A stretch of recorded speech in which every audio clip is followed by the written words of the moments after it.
Right, good evening, everyone. Our specially called work session is now in session, or specially called meeting is now in session. Today, we're here to talk about the superintendent search. We have Monica Rosen from Alma Advisory Group joining us virtually. Monica, I'm going to pass it over to you. Okay, good afternoon, everyone. It's great to see you all. I'm going to, well, actually, I can only see the board chair right now, but I trust you're all there. I'm going to go ahead and share my screen. And Monica, just for And your own for your own reference, if you can't see us all, we have all board members except for Ms. Byer. She is out of town, so was unable to join us this afternoon. okay, thank you for that. And hello, everybody. So we have just an hour for this conversation. There are a few things we wanted to do. I took the feedback on our shared agreements, shared goal and purpose. So I want to share those with you and see if we can finalize the shared purpose and goals. Going to provide a little bit of an overview of the search. The heart of our conversation is to vote to approve the job profile and to discuss our plans and next steps for community engagement. So those are our top objectives today. So last time that we met, we discussed our shared agreements, our shared ways of working for this process that you all are taking on together. And so I wanted to remind us of those. Again, staying engaged, experience discomfort, speaking your truth, and expecting and accepting non-closure, all discussed last week. The items that have asterisks on this slide are things that multiple members brought up. So wanted to lift up the additional thoughts from the board to keep our students and educators at the center of everything we do, to approach one another with curiosity, to seek to understand where other people are coming from, relax and be a learner, confidentiality when appropriate. Much of this work is done in public, but there are certain aspects that are confidential. We want to protect those things. Assume positive intent. Build upon and lift up work already learned about through the strategic planning process. And to keep in mind those that are not in your seats, that power sharing is broader than the board table, and to always keep the community present. So those were the shared agreements that we discussed. Any comments, reactions before we move on? All right. Thank you. Thank It you. looks like you captured everything that we added. Excellent. Thank you very much. All right. So last time we met, we discussed our shared purpose, and wanted to give you all the opportunity to see what came out of our discussion. We discussed your shared goal is to welcome, recruit, select, empower, and support the next right fit superintendent for Durham Public Schools. So wanted to pause and see if there was anything, if you feel like we've captured that goal statement, or is there anything you would like to add or change to that goal statement?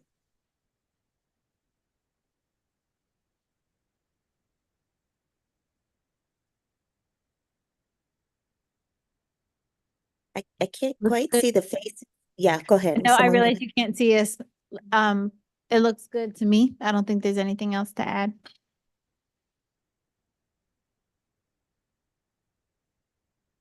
any comments on the goals? There's some thumbs up. Okay, fantastic. So then let's talk about our shared purpose. And here we had a lot more discussion. So we've got a long statement, and that's okay.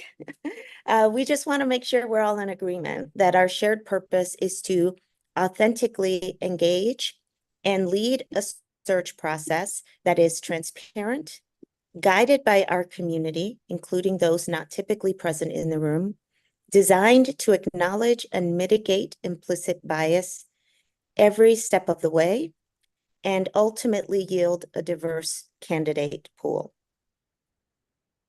Want to ask if you all are in agreement with that shared purpose, or if there's anything anyone would want to add or change.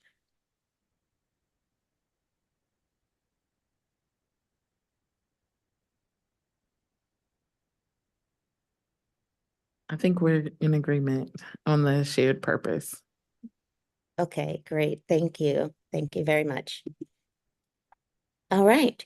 So just a quick review once again as to where we are in the process. Sitting in mid-April, today is our goal to approve the job profile and to post it tomorrow. Recruitment efforts have already begun. There is significant interest in this opportunity. We have a lot of leaders that are already aware of the opening and are coming and looking to speak with us. So we've had multiple conversations with potential candidates this week, and candidates are aware that the posting will go live tomorrow, and are expecting, we're expecting to start to see pretty quickly the applications for the role. May 6th through the 8th, we will be on site for a site visit. So we'll be talking a lot more about that. May is really the time when the candidate pool comes together. That's the heart of our recruitment and initial screening. June is expected to be the prime month for interviews on the board's behalf, with the expectation of having a finalist round in June and potentially selecting your candidate either in June or at the beginning of July. And we'll be working together every step of the way so that you can see that, that process.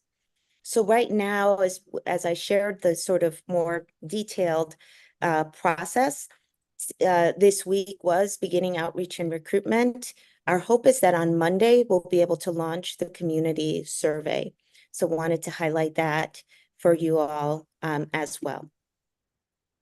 So we have confirmed, as you all know, that we'll be working with the chair and vice chair as our points of contact in between our meetings.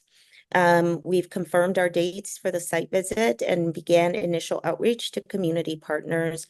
Really want to call out the public affairs team and Sheena in particular. She has been a fantastic thought partner for us. She was able to review the community survey and is pulling together a landing site on your webpage and really, just ensuring that the board's wishes of having a transparent process accessible to the community, that we're able to reach that. So thank you to her for that.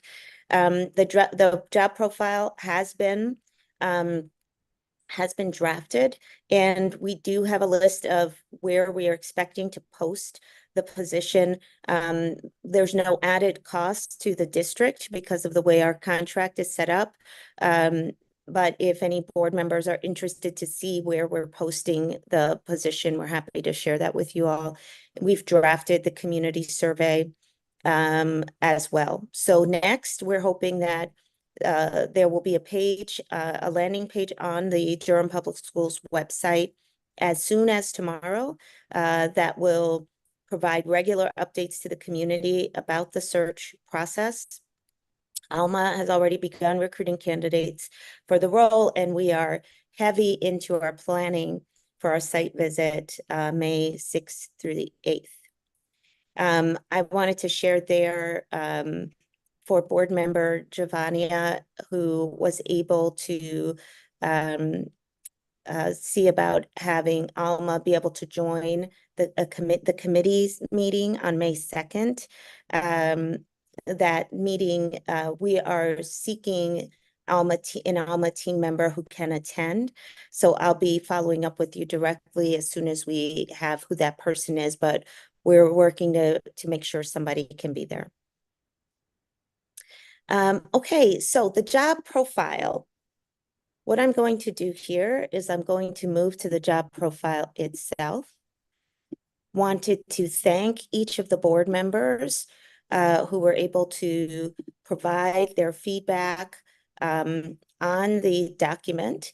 We know that it's long, it's running 5 pages right now. But we wanted to reflect each of your perspectives and wanted to make sure that the job profile could serve as the basis for your screening of activities for your candidates. So we'd rather have more information so that your candidates really know what it is that you're looking for.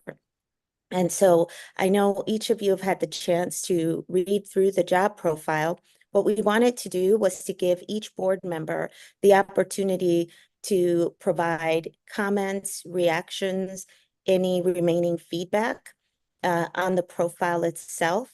And then we'll turn it back to the chair to see if the board is ready to vote to approve the job profile.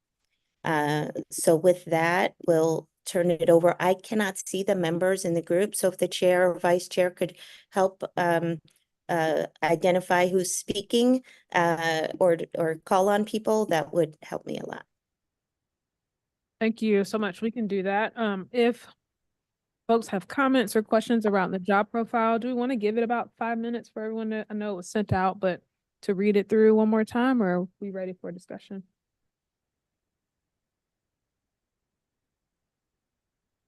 I'm ready to discuss. You know, we'll start with Howdy. if you all can not introduce yourselves, but just state your name before you get started so Monica can know who she's speaking with.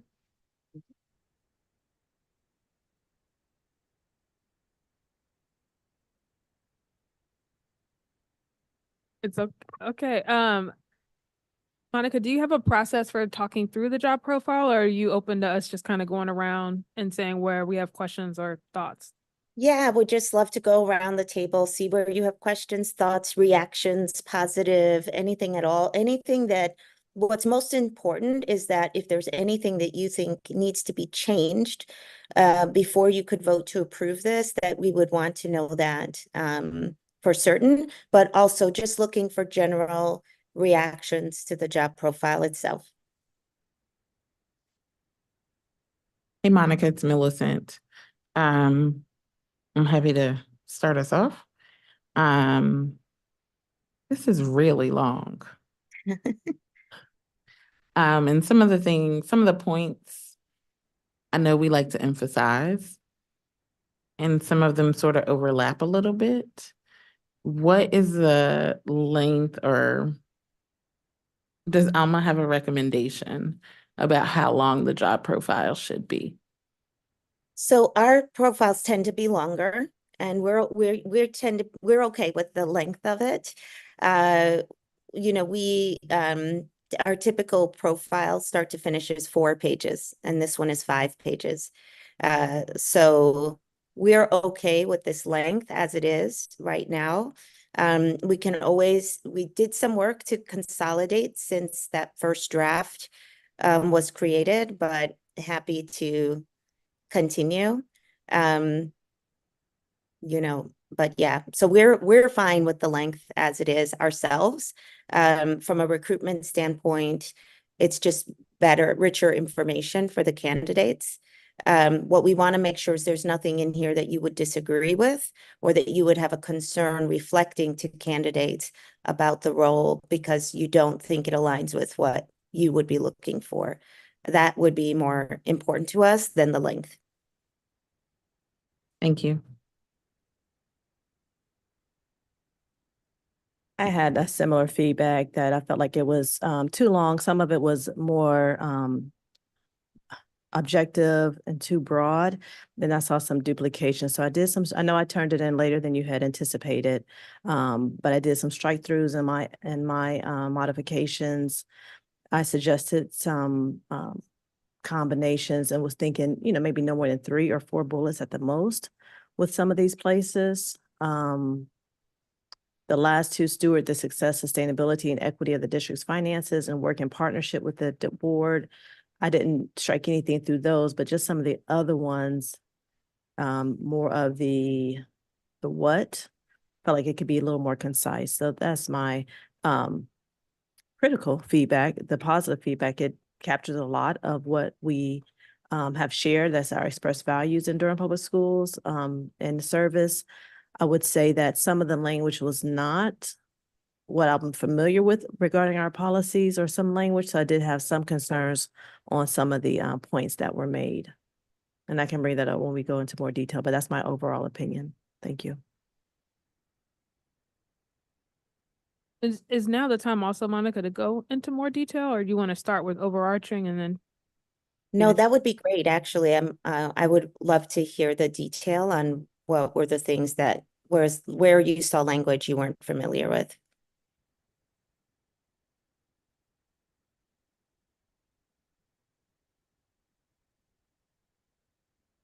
You can come back to me. I need to look at the final version, then I will see if that's been edited. Okay, thanks.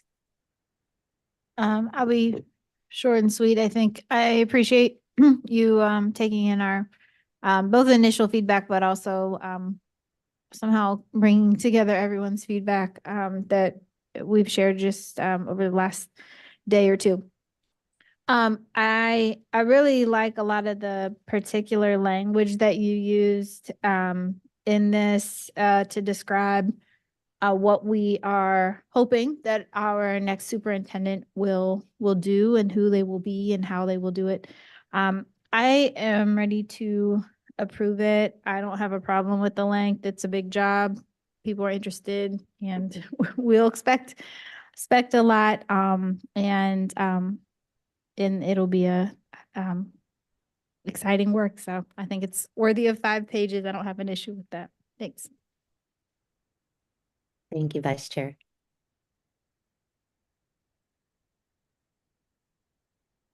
Hi, Monica, it's Jessica. Hi there. Hello. I think it looks great. I appreciate you incorporating the feedback that I sent and that we discussed in our last meeting.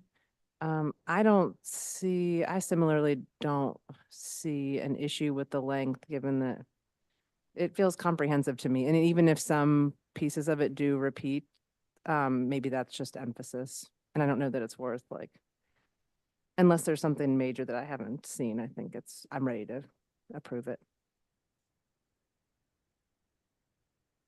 Same here.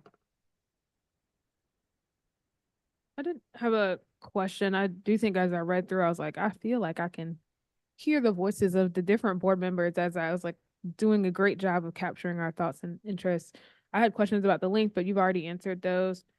I wondered as I read though, I think there's this surfaced a little bit in our meeting on Wednesday where the superintendent, what they are doing in their day-to-day versus what they're overseeing and supervising. And I wondered as you went through this, if there were times or there were some pieces that felt like this is where a superintendent would supervise a person to do that or oversee this implementation versus doing the thing, right? Does that make sense? Yeah, so our perspective, I think it's a great question. And our perspective is that even if the superintendent is supervising somebody who's doing the work, they are still accountable for it from the board's point of view. So it's okay to say this is something that you need to do. I know one of your questions, Board Chair, was around attract, support, and retain outstanding leaders and staff as a question. And this was something that when I spoke with each board member individually, I think every single one mentioned the need to attract, support, retain the leadership team for sure, and then a desire to ensure that as a district, you're attracting, supporting, retaining effective staff in every role. And so what I did here in my edit was to say, ensure that the district systemically recruits, develops, and supports, which sort of is indicating to your comment that they're not the only one. They're not the only person affecting that, right? But they're creating the system to make sure that it's happening. And I would say all of this is in that vein, right? All of the work of the superintendent, the majority of it is done through others. And they're the same thing, and they're personally accountable to make sure it gets done well. So we didn't think it was necessary to name specific departments. We have had districts where, for example, in the state of Ohio, the CFO or treasurer of the board reports, the CFO of the district actually reports to the board, does not report to the superintendent. So there we have to say, partner with the treasurer, right? Because it's a peer relationship, actually. But we don't have those kinds of dynamics here. So we'd rather focus on what the person is responsible for rather than trying to be specific about which department they would manage in order to do that. The other piece about this is that a lot of this is systemic. So even attracting, supporting, retaining, for example, your human resources department owns some of that, but not all of that. Principals own part of it and are carrying out a lot of that. There are other departments who engage around different aspects of supporting, retaining, even attracting or hiring staff. So we'd rather keep it more open-ended than to try to name one specific owner at this point. Does that answer your question? Or are there aspects where you think having it delineated more would be better? I don't know. But it's as I read through it, struck me, that's part of what just struck me of what the work is of the superintendent versus the cabinet. But you're right that all of that is what all of that is a part of the superintendent's work and the board holds the superintendent accountable for. So that I understand that approach. The other question I had is, as you were reading through and from y'all's experience, was there anything that was missing that maybe we just didn't cover and capture as a vital part of a superintendent's work?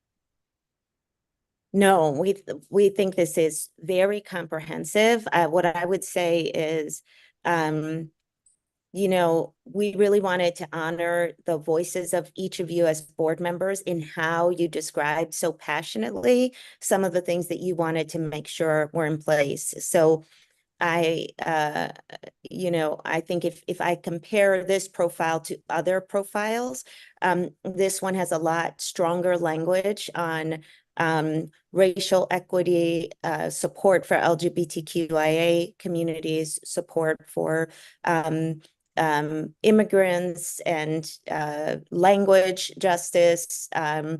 There's a lot in here that's very explicit in a way that hasn't been as explicit in other profiles. And so I think that's going to be striking to your candidates and will help draw out candidates who really embrace the things that you all are looking for.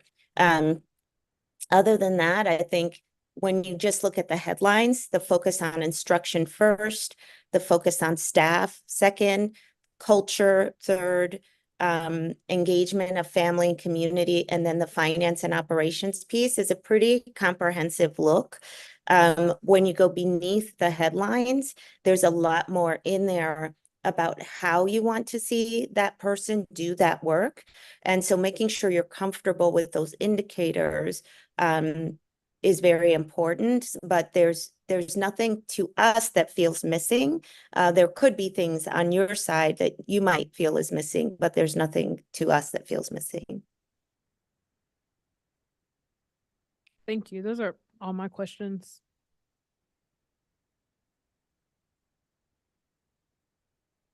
Thank you. I think we got a couple more comments. Hold on one second, Monica. Okay, thanks. Give us a minute as we're still perusing through. Okay. Reading and rereading, because you know how important of a document this is. Yes.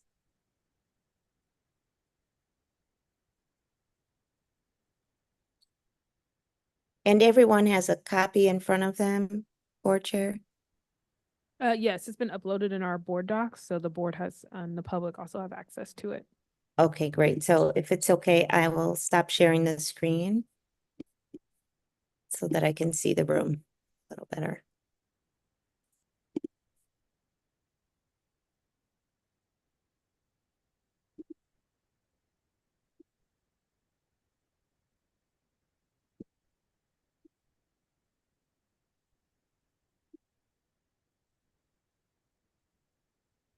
Monica. Don't worry about this silence. You're just watching us work in real time here. That's okay. It was a very fast turnaround. And while everyone's looking, just want to thank you all for taking the time between Monday and all the way till today, making sure to give that feedback to us. And we did our best to incorporate, but always happy to continue to make adjustments. And also just want to remind us all that we made a decision to post the job in the interest of time, but we will revisit the profile after our community engagement work is complete. So you can consider this a dynamic document. It's not really going to be set in stone.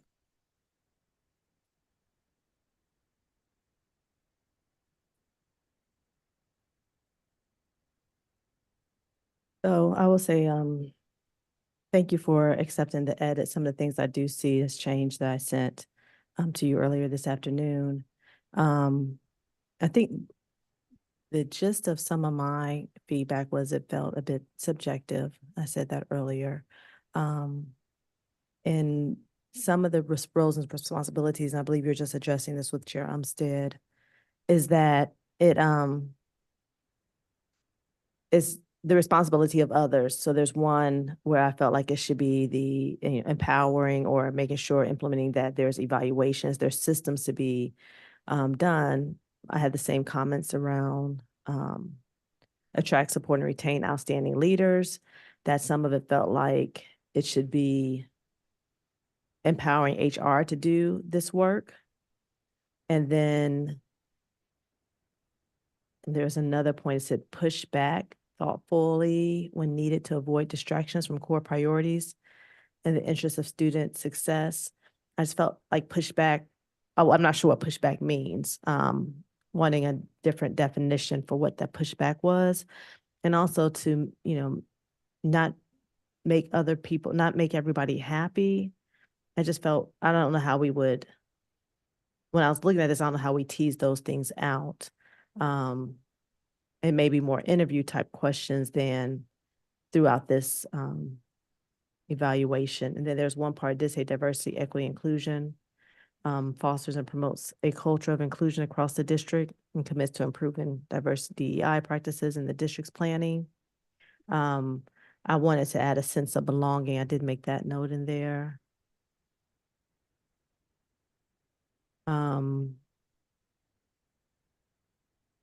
Brings an intersectional lens to the work. I'm not sure if that's strong racial equity lens is where I am now. Bring an intersectional lens to the work. Again, that just felt really broad to me. What does that mean to have an intersectional lens to the work? Is it limiting to say that? What makes it an intersectional lens, I guess is one of my questions was there. And then the last thing I'll mention is it's under systems perspective, displays a will, skill to interrupt inequitable process systems and practices. My comments there were, this is more of a directive that will come from the board. In that, I don't know how this will be quantified or allowed when serving at the pleasure of the board. So like I was hoping that could be reworded, display the will and skill to interrupt inequitable processes.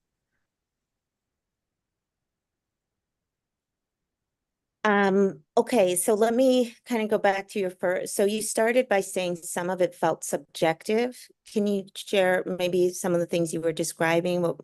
What are the things that feel subjective to you right now?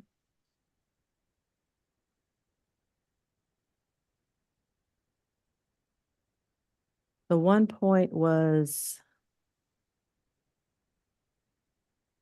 bringing out subjective.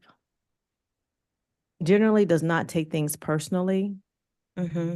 I feel like that could have been striked out and just is willing to respond to criticism with integrity and clarity. And the next one is willing to take measures, risk to find innovative solutions. So generally does not take things personally, felt subjective. Yes.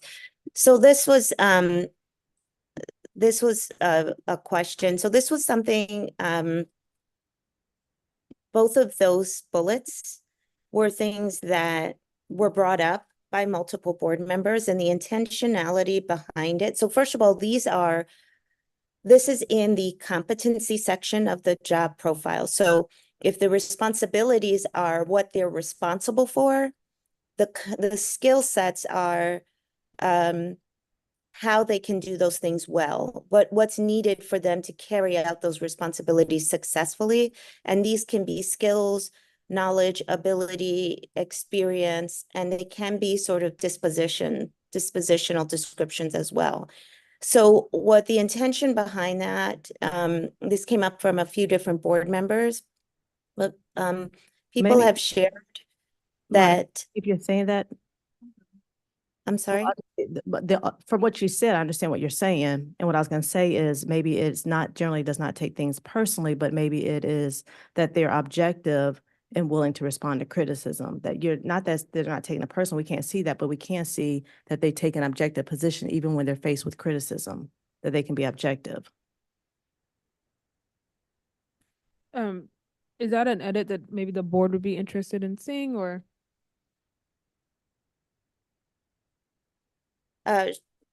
Yeah, here, I'll share the screen so you can see what's happening. I think we're looking at, oh, found it. Uh, Reflective. For under reflective leader, Okay, it yeah. says generally does not take things personally, is willing to respond to criticism with integrity and clarity. And Javanya, Ms. Lewis, can you read your rewording? So just rewording would be that they are able to be objective and willing to respond to criticism and integrity and clarity. Generally doesn't take things personally. I get what you're saying, the content of the character of the person, but just to me, that's harder that felt more subjective than being able to objectify and have an example of what that looks like. I think, and I'm gonna make a comment, but Monica, you please jump in too. I think one could probably argue that a lot of these might be subjective. And I think that it's our kind of responsibility once we get the candidates and evaluate them to see if where they are aligns with what we want and desire for the district as a board. But I'm also open to this rewrite of his ability to take criticism. I'm fine with that, but Monica, is that wanna add anything there for other yeah, I board? mean, I think there's a little bit of freedom here but making sure that it is describing what you're looking for. And so what I was saying earlier was that many board members were talking about the fact that one of the things that comes with this job is sort of what people described as need to have a kind of a tough skin, being okay with being able to respond to things and not coming from a place of seeking to make people happy, but really, really working to be as clear as possible and not taking things personally if you are criticized.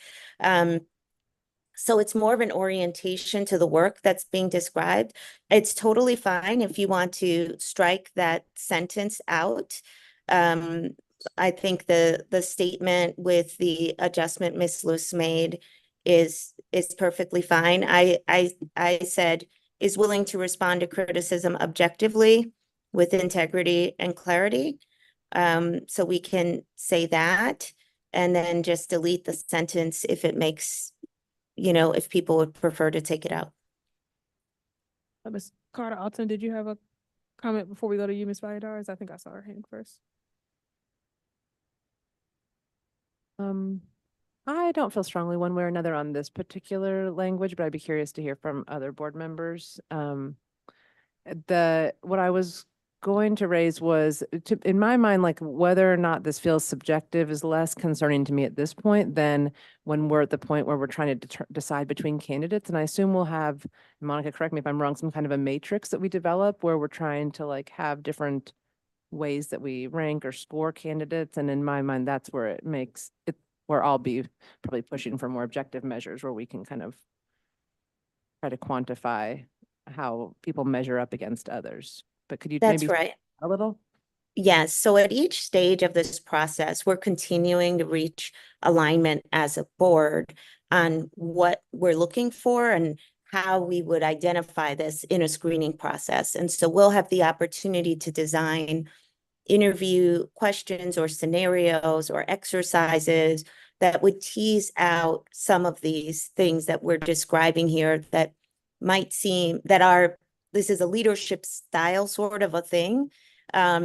But there are ways in which these kinds of characteristics play out on the job, and we'll be able to test some of those things out in our interview process.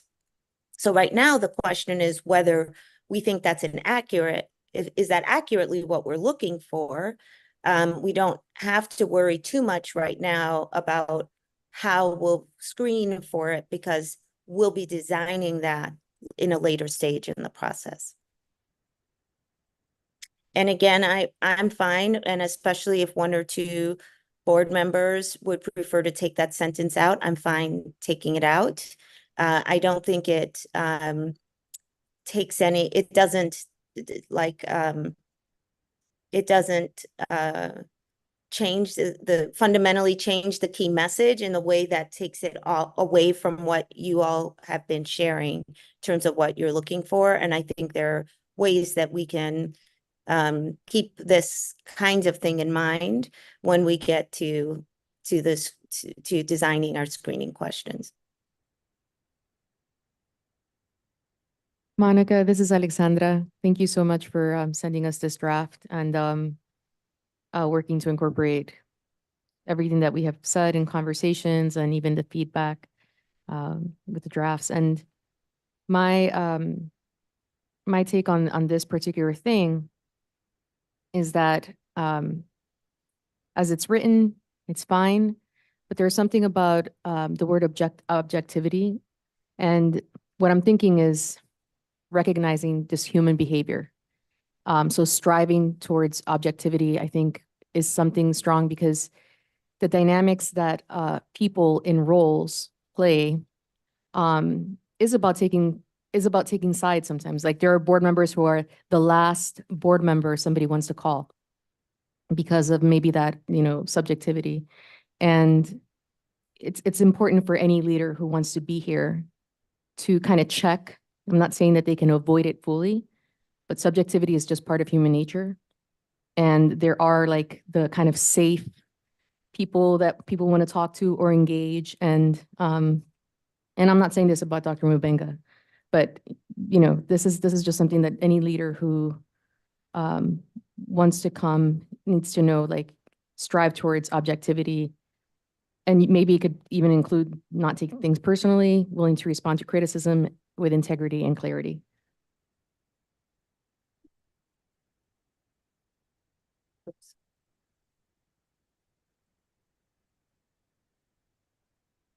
Thank you. Yes, so I have that strives toward objectivity, is willing to respond to criticism with integrity and clarity. How does that sound to everyone?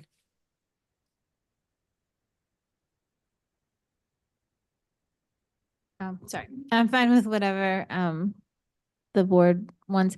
I liked those two phrases. I think that you don't characteristically see them in job descriptions, and they are a part of emotional intelligence. And I liked kind of naming what's kind of implicit in that.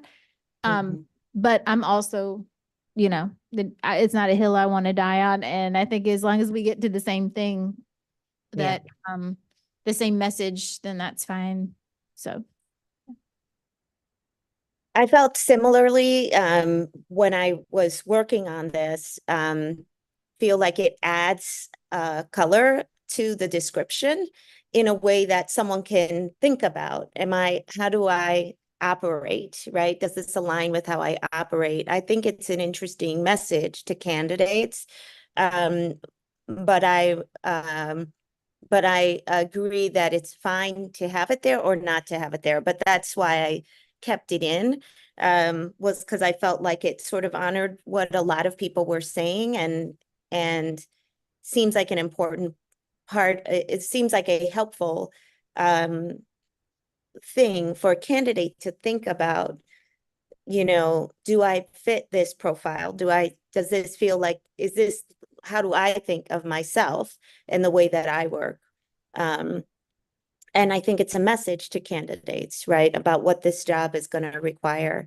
So those were things I liked about those two particular phrases, but similarly, I don't think it creates damage, or I don't think you lose a lot if you know, even several of you would feel better to strike it.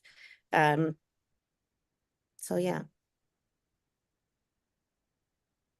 So if I could go back to Miss Lewis, do you prefer the sentence the way that it's written now with does not take things personally, deleted, and then strives toward objectivity, is willing to respond to criticism? Yeah, with I integrity? definitely appreciate your openness to the change, and I don't want us to have to go through and wordsmith everything. But yeah, that was just a point that I saw of subjectivity, not a hill I would die on either. But I do like the language that Ms. Valladares brought to that point. Yeah. Okay, great. Uh, Would anyone have a concern with deleting that phrase? Y'all want to audibly say you do not? Yeah, No, before I that's, do. no, that's okay. It's fine with Okay. me. Okay, so I'm gonna go ahead and delete that phrase. And then we'll move on from there. Are we okay keeping does not seek to make everyone happy all the time? I have a thought on that because I think we know that everyone will not be happy all the time by the nature of navigating so many people in different decision-making processes.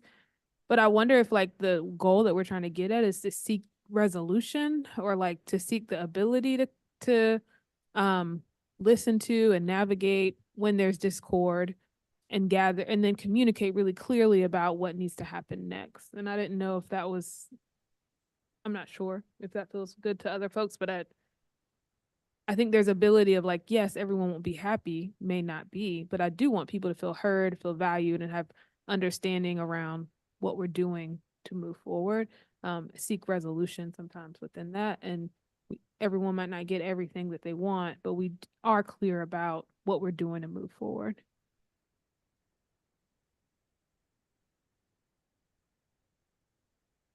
I mean, when I read this, I'm like, I don't see this in typical job descriptions, which at first glance makes me kind of feel like it shouldn't be there. But as I read it more, I like it because we know exactly what that means.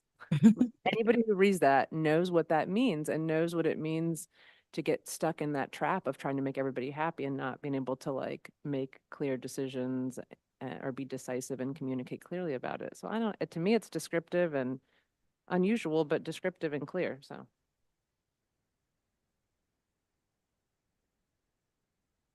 I think this particular phrase works because of the sentence because of what follows. It's sort of, instead of trying to make people happy, you work to communicate clearly. You explain to people what information you're considering, and then making sure people understand how you're moving forward, even if people's need even if if you're moving in a direction that's different than what somebody wants, they understand how you got to where you are and how you're moving forward. So that's kind of the spirit of that. So I'm wondering, Board Chair, if we should, to your point about seeking resolution, that could be something, you know, I'm wondering if that's something you think would be met in this sort of the sentence that follows. Or the part of this sentence that follows. Yeah, I think when I read the sentence that follows, it feels all district to people, and seek resolution feels like it's people, superintendent, district, all collaboratively together. So, and that could just be the reading of how I read it, but communicating clearly about what the district is learning, key information the district is deciding on, how the district is moving forward, like that feels like I'm telling you versus us talking together to figure out what we do need to move forward. And I Yeah. think the piece where I'm kind of looking to, in my mind, that's implicit in the does not make everyone happy. So people are upset with some concerns. And so how do you seek resolution in a way that brings people into the process versus leaves people out because you're just telling them what you're going to do? Yeah. Do you feel like Very that could be captured in the, I was looking for something about feedback. The bullet number 2 remains open to feedback. Mhm. Or is there something we could add to that one? I think adding works to seek resolution might work for me. I think you just added that there. okay. Because feedback to me is different than conflict. Conflict is a form of feedback, but I'm thinking about this as where conflict comes to play. And there's different interests that are converging. How do you work through that? Mhm. I appreciate that addition, and you're right, it is it is a one-sided nature of that sentence. So I like adding this piece, which is about trying to find a solution and then letting people know kind of where you landed at the end of the day. Yeah, I like that. Thank you for entertaining me on that. Ms. Lewis had asked about intersectional lens. And this was something what at least one of your colleagues talked about, but for me, intersectional lens, I'd like to try to explain, and then if any other board member has a different explanation, I'd love to hear it. The intersectional lens is this idea of how different things connect and relate to each other. This idea that discrimination can be affected by all of these other many things all at once. And they can be overlapping as well. So that's kind of how I interpreted that notion of an intersectional lens, understanding how different things connect to each other. But this was one that a few board members sort of contributed, added to. So I'm wondering if any other board members would want to say anything about what you think you're looking for when you're seeking somebody with an intersectional lens, because we could always work to clarify that. When I read it further and demonstrates familiarity with it, then I'm fine with it. No, I Okay. understand. I was saying that was one that I initially thought was broad, and as I read the rest and demonstrates familiarity, that doesn't, or I thought it was limiting, I think is what I said before. Okay, okay, So I'm good with that. Thank you for that explanation. okay. I did have one more though. Where did you? It was about, oh, go ahead. There's Sense something of about- belonging, yeah, with DEI. Yes, I added that in. Yeah. Again, it didn't need to be here nor there. That was just, yep, there it is. And then my last point, I think, is the minimal qualifications, Yes, experience in successful language justice work, yes, immigrant newcomers strongly preferred. yes. I wanted to, what if someone is a great candidate but doesn't have experience, but they have awareness? So I was wondering about what it would, if it could say experience or awareness of, if they're just not in this, we're doing a nationwide search, and it could be someone who's not had that experience, but they have an awareness of it and know how they would approach it. Approach the work. That's a great question for the rest of the board. What do you all think? Are you fine with experience in or awareness of? I would just, the fact that it says strongly preferred indicates that it's not a required qualification, but it clearly communicates that this is a preference of ours to have somebody. And I With think that experience? with experience, so that's my preference would be to keep it that way. It doesn't limit us from interviewing or hiring somebody who doesn't have that direct experience, but I would say I strongly prefer having somebody with direct experience because that's more meaningful than just awareness of. I'm wondering, maybe the title shouldn't be minimal qualifications, but desired qualifications?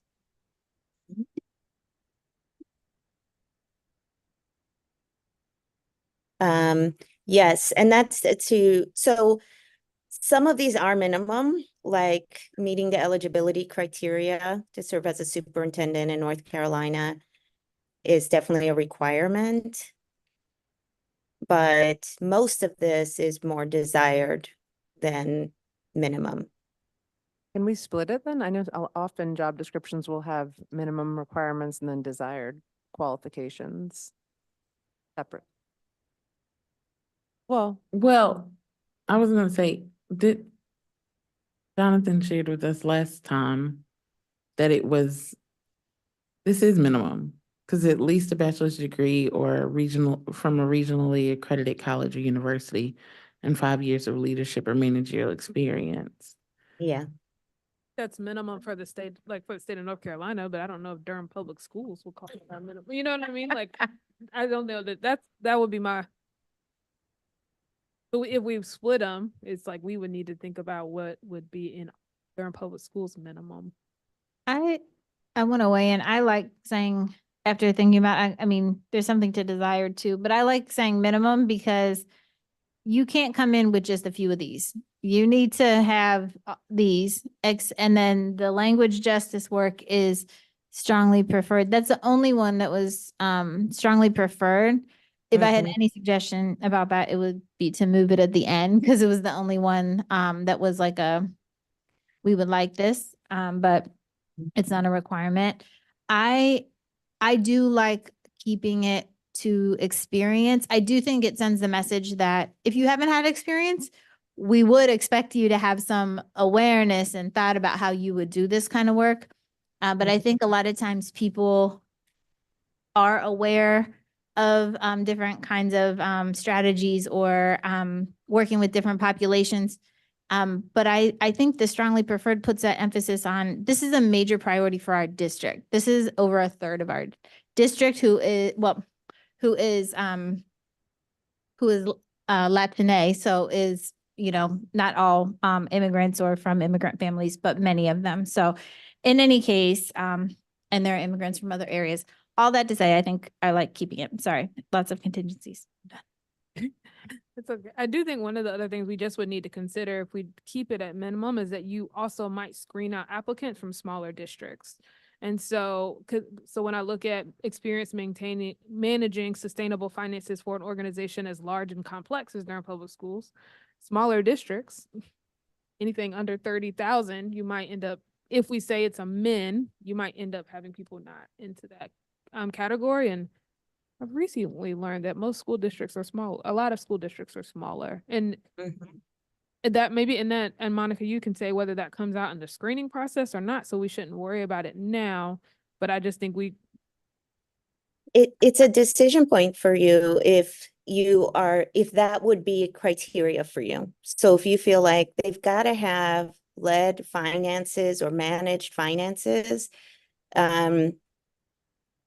for an organization of similar size, if they've done it in a smaller district, we just probably couldn't. If you feel like, no, we would consider someone who's worked in a smaller district, so long as they've done the finance work, then that's where that phrase should change. And basically the choice would just be to take out as large and complex. I agree with you to your point that, you know, people should be looking at this and seeing, do I feel like I meet these requirements or not? So one of the things not here are years of experience. It's not here right now. But that's an example of the kind of thing that a board might add, is to say 7 to 10 years of leadership experience, something like that. Some districts will say you've got to have a master's degree. And then some boards will take that out because if someone doesn't have a master's degree, they don't want that to stop them from applying. So it's the right way of framing that question. And I think I asked that to lead back to, should we call it desired or minimum or some other word around qualifications? I think you want to, my thinking, cast a larger net and then you can screen as you get in, but I don't want, and I think this happens particularly for candidates of color, to look at this list and say, well, I don't have all of that, so therefore I can't apply. I Yeah. want to say, I think the go-getters, even if they only have 8 of the 10, will apply because they say apply for the job you want, not the, job that you have or, So I told Lysias, again, having some go-getter candidates who maybe, they're like, well, wasn't quite as big as DPS, but I wonder on that finance one, if we could change it to sustainable finances for a large and complex organization. So that maybe it's not as large as DPS, but something significant. Yeah. And then it's up to the individual, how they think about large. You could also take out large and say for a complex organization. That works too. Yeah. I think taking out the comparison to Durham Public Schools is a point, well taken, board chair, so I'd be okay just removing the comparison to the district, especially if you all might be open to someone who's worked in a smaller organization. And I think that most people kind of know what minimum qualifications means. So I think minimum is just probably more familiar to applicants. And I think if you switch it to desired, it does feel a lot more optional than I think we intend this section to be. So I would recommend sticking with minimum rather than desired, to the point many of you made. And I do agree, thinking about if anything else is a preferred versus a must-have, that it's okay to add that in here. Monica, this is Jessica. Oh, sorry. I was wondering if if folks apply and they don't quite, like, we keep it at minimum and they don't quite have one of these qualifications, does anything stop us from like considering them during this process? Is there any? That's a great question.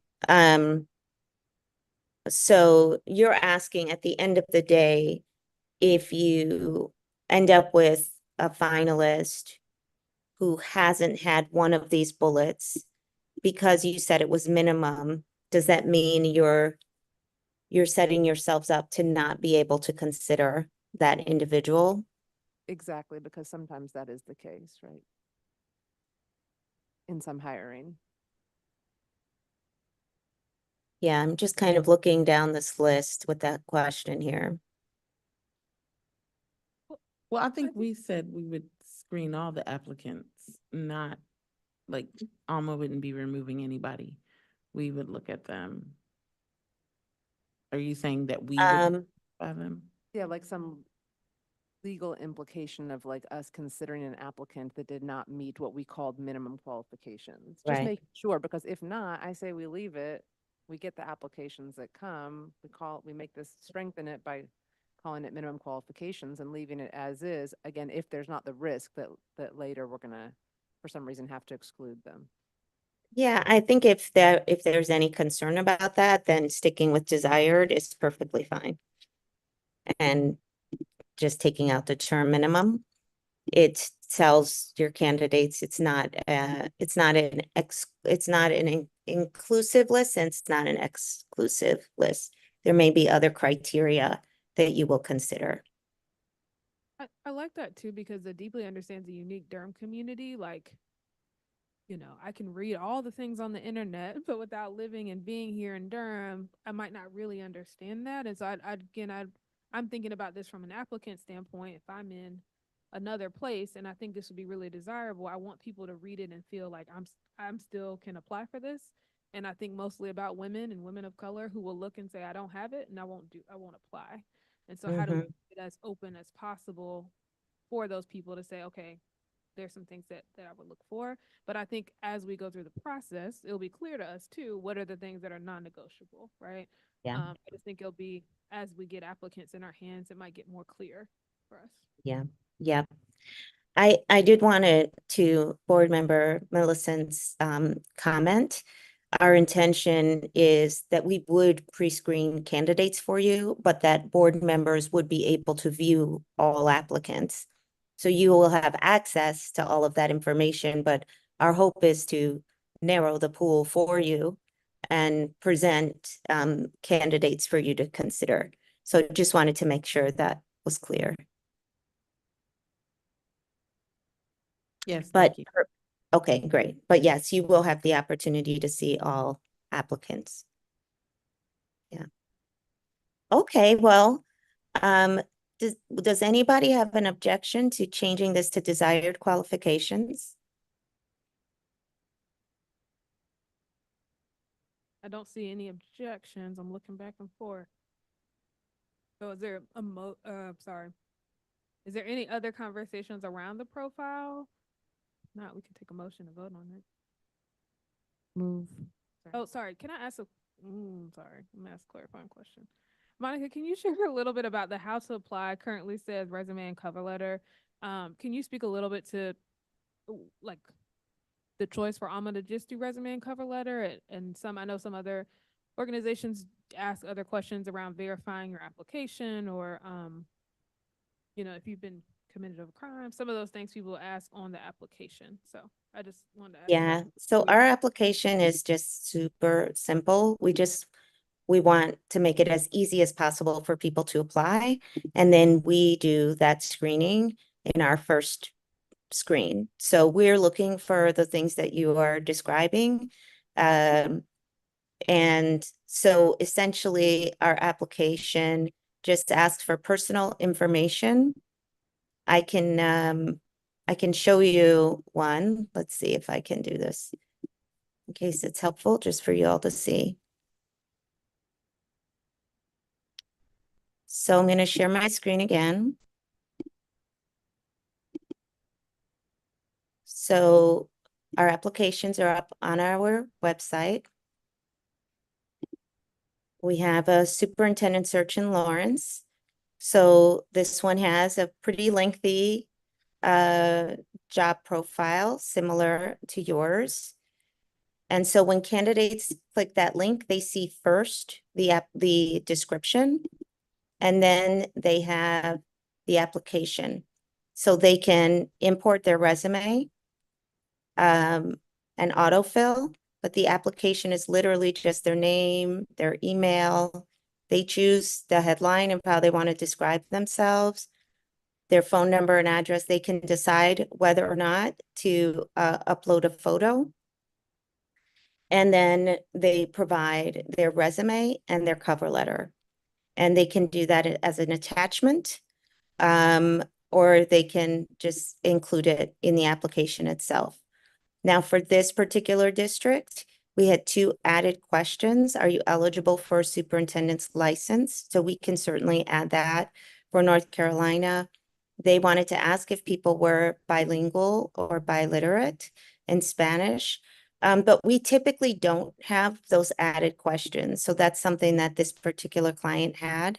We seek all of that additional information out when we're screening the candidates. So we'll get the information you mentioned, Board Chair, but we try to keep the application as simple as possible. And will the board have access to those, like the answers to those questions as well, Yes, when you do the screening process? yes, the board, absolutely. Yes. And then one more just tiny follow-up question. Will you share when we get there, will you share what some of those questions are so we kind of know what we're gonna get into? The screening So question? we're designing that together. Okay. We should be designing the interview questions together. and we'll have the opportunity. Certainly we'll share the things that are standard for Alma, but also there are going to be specific things you're going to want to make sure that we're asking, and we'll be sure to do that. It's also in our scope to do at least a portion of a background check on the individual. So we'll be able to do that, and we can talk through all those pieces as well. Madam Chair, I'd like to move approval of the job profile as edited today. Second. The move by Ms. Carter Alton, seconded by Ms. Valladares. Is there any other discussion? All those in favor say aye. Aye. Any opposed, please use the same sign. Passes unanimously. All right, congratulations. We have a job profile. Fantastic. So the profile will be posted tomorrow, and we are working with your public affairs team to make sure that that's made available, that it's communicated out to your community. We have two other just very quick things that we wanted to share. So we have provided to each board member a listing of community organizations that we would like to reach out to as part of this search process. Our intention is to be able to reach out to individuals, either to ask them to participate in a meeting with us, to encourage their constituents to attend our visit when we're there in early May, or even to organize a meeting that we can attend and participate in. So we talked through a lot of this last week, so in the interest of time, don't think I need to go through all those slides again about community engagement, but did want to ask for each board member, if possible by tomorrow, to please go through that listing and get us any thoughts you have on any additional people you want to make sure that we reach out to, so that we can begin that outreach as soon as possible. So I didn't know if anyone had a chance to review it. It came out to everyone, I believe, on Monday. Might have been sent on Friday. But wondering if anyone had either any questions or concerns. Any questions, board members, Ms. Valladares? And your request from us, Monica, is for us individuals go in and add any organizations or other folks that are not currently on that list. Is that correct? Yes, so each of you has your own individual document so Right. that you can provide that feedback directly to us. And then, like we did with the job profile, we will be able to bring it all together. And then so that we can then move forward from there, but we have all of your feedback. Yeah. Ms. Valladares?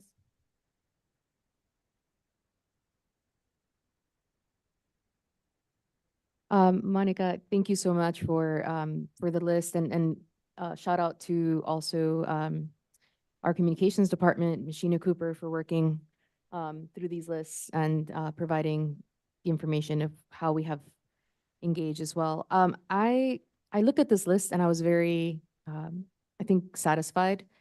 The only question I had for you is because we currently have 33 community groups, organizations, a mix of grassroots, a mix of institutions, nonprofits, political action committees. I mean, you name it, PTAs. There's quite a variety here. If you wanted to add, there's, I think, is it 33? I thought maybe around 33. What is, I was thinking I could add even more folks. Like, I don't want to leave anybody out.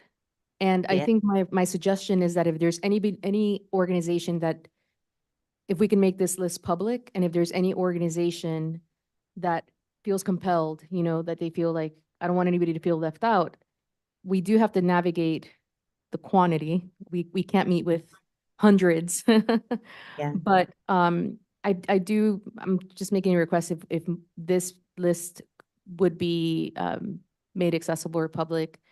I don't know if there's anything with our district or anything maybe swaying a different way, but I feel like if folks can have an opportunity by tomorrow if they really feel compelled.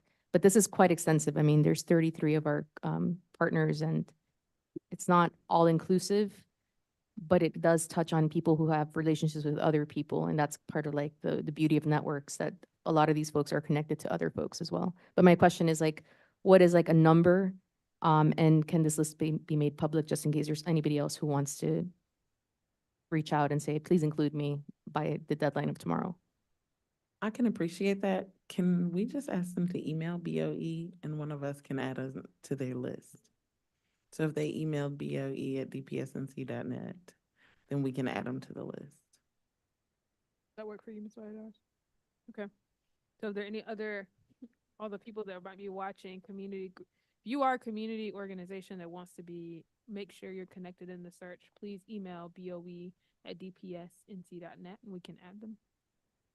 I think I like that, but I want to build on it to like, for folks that might not be watching this right now, to broaden that access. Like, could we put something on the landing page, like click this button and you can indicate that you want to be a community organization that is part of this, or messages going out via DPS social media. Are we asking administration to do that tonight? Because the deadline is tomorrow. And administration is working on a landing page for the superintendent search. I don't think it will be completed by tomorrow, that we will be able to add that type of link. The deadline for us to provide feedback is tomorrow. I don't think there's like a hard and fast deadline for all community groups who have decided they want to be part of this by tomorrow. So. Right, but go ahead.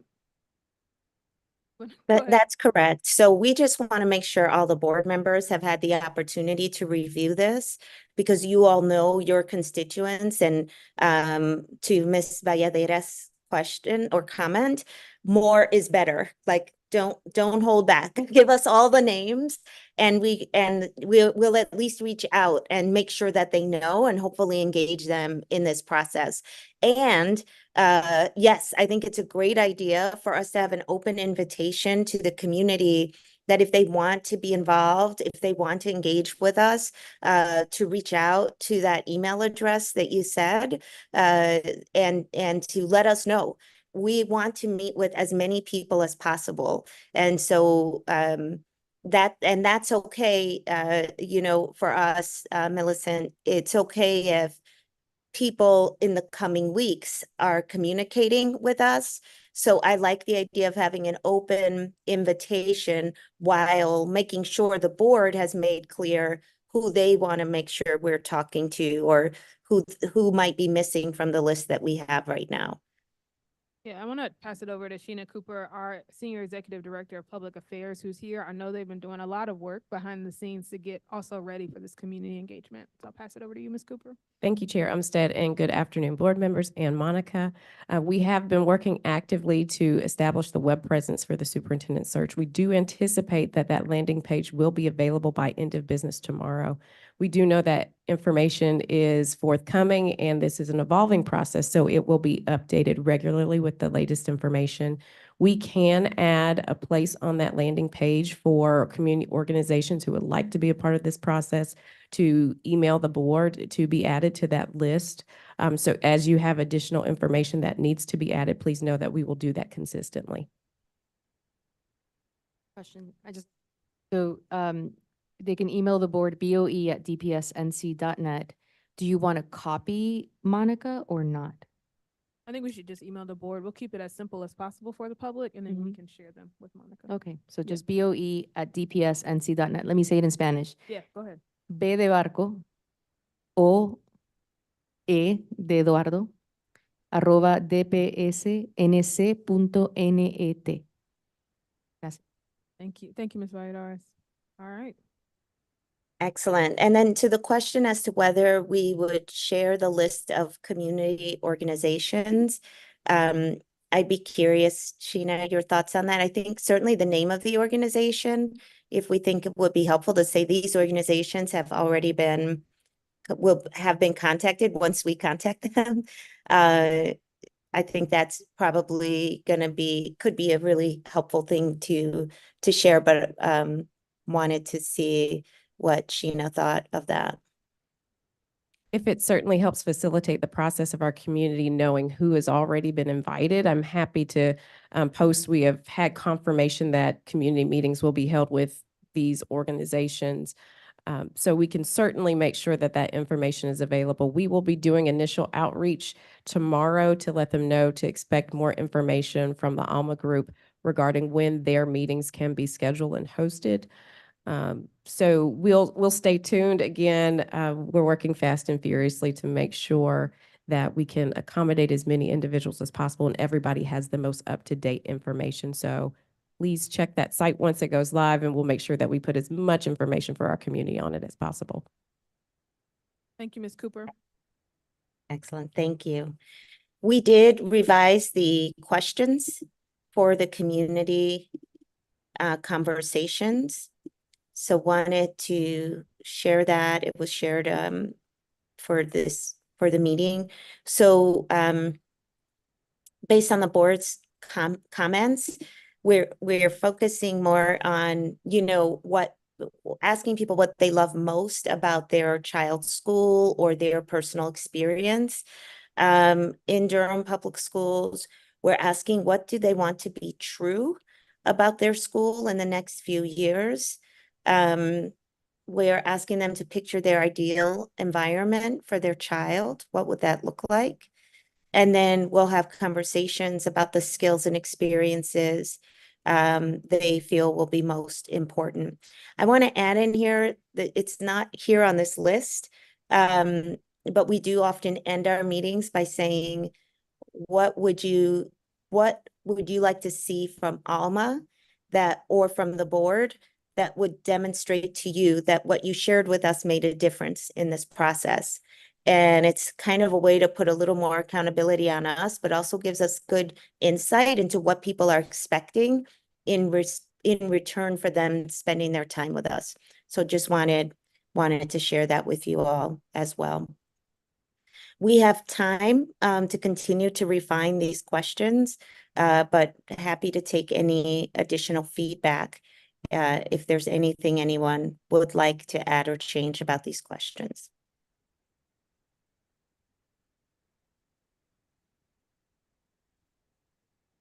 I do have a quick question. Do you all do any kind of orienting at the beginning to talk about the role of the superintendent in schools? We do. It depends on the audience, but especially for students, parents, sometimes even staff at the district, to be able to explain what the job of the superintendent is and to explain a little bit about the process and how people can engage in this process, what they can expect. That's helpful. Thank you. Any other questions, board members? I don't see any other questions. Monica, do you want to go to the other, I think there's another portion of the community survey? Yes, the other piece is the community survey. And this was also shared in advance of today's meeting, but you may not have had time to review it all. So we have a number of questions here for the survey. Want to make sure the board is comfortable with how we're describing the work. And how we're describing and what questions we're asking the community. We ask a lot of demographics questions, so we try to break that up so that people would answer all of our questions, but hopefully also give us more information about who they are, because when we come and report back to you and to the community, we want to be able to share where there might be different perspectives based on certain roles or demographics. We also want to know that we're reaching a comprehensive demographic of the community.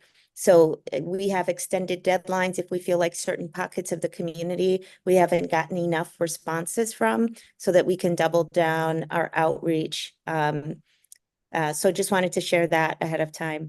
So our first question is, how are you connected to Durham Public Schools? And we ask for different roles here.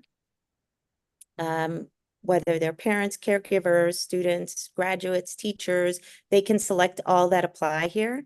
Building or central office administrator, classified staff member, Durham resident, or Durham community partner organization. People wear lots of different hats, so we want to know all of the different ways they identify with the community.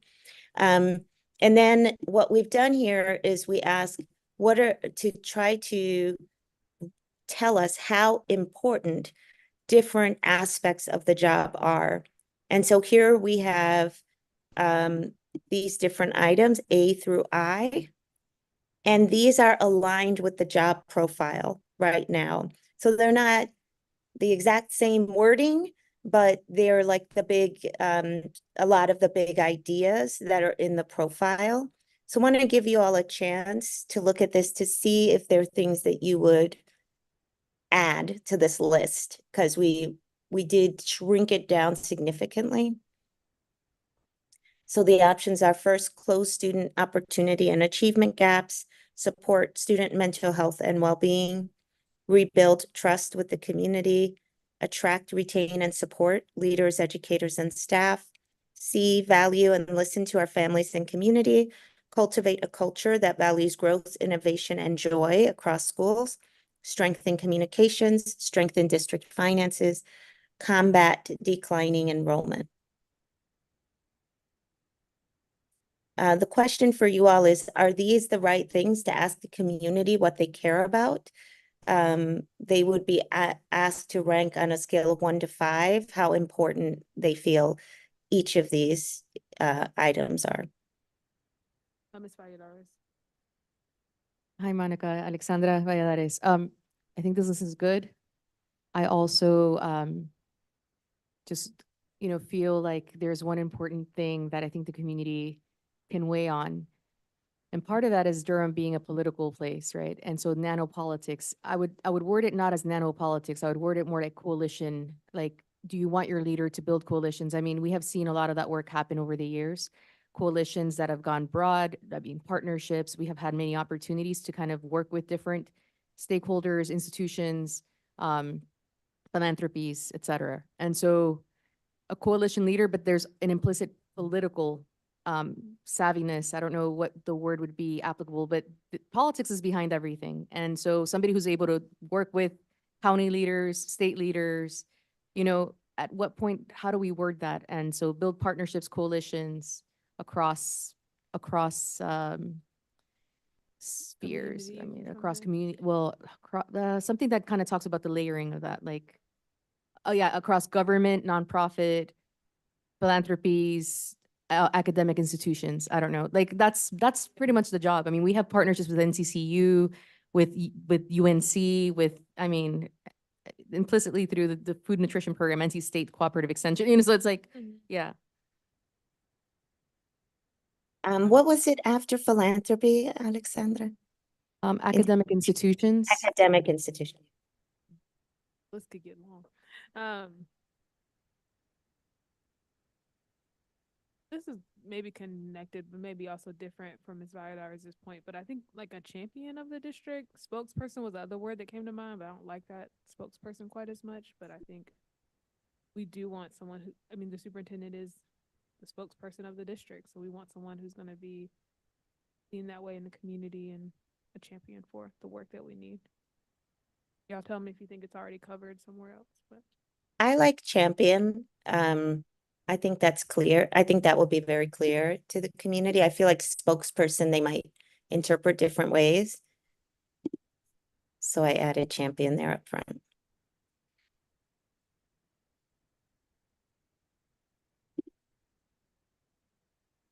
I think people will interpret it different ways, like what a champion is. But that's okay. That's true. Yes, every single thing. Mm-hmm. Okay. So How about, yeah, oh, I have sorry. one more for number 2. Yeah. And maybe this is caption F, cultivate a culture that values growth, innovation, and joy across the school district, but one to really have something in there that does focus on student innovation, growth and achievement, academic.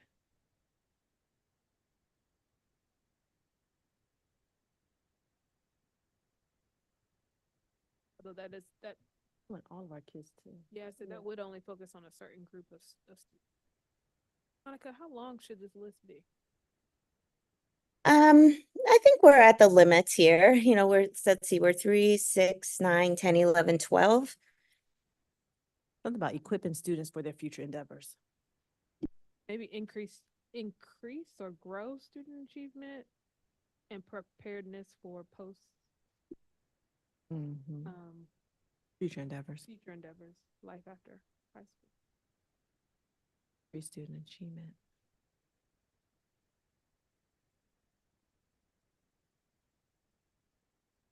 Ms. Vagadars. Would you be okay if we removed close student opportunity and achievement gaps in place of this one? Or would we have both? I'll say both. Both? Okay, we can keep both. Okay, these are the, yeah, Monica, it's Alexandra again. So on that piece, I know it was already getting long, the one that we talked about, the building partnerships and coalition across government, nonprofit, philanthropy, and academic institutions. I just had a small little side conversation with my colleague here, and we were just thinking about advocacy groups. Those are a little more like they can be grassroots, they can be a little more formalized or structured any kind of way, but I think the advocacy groups would be great to also include, and that would cover a broad spread of folks who are, you know, change makers or trying to create change. Yeah. excellent. I was gonna say, maybe we could take off J. Yes, I think you can. With the additions, I think that's okay. Yeah, with our other additions, it works. Okay. Yeah, I was gonna say, what if you combine J with, well, finances and communication? I They think are they're different. But I just. So that you don't lose it. It feels So that related to G. Like I was actually thinking those were a little bit duplicative because G is about listening to, so communication in that direction. And I assume that J was about communications from the district. So could we just, or maybe just Yeah. because they mean different things, but specify strength in communications from district to the community?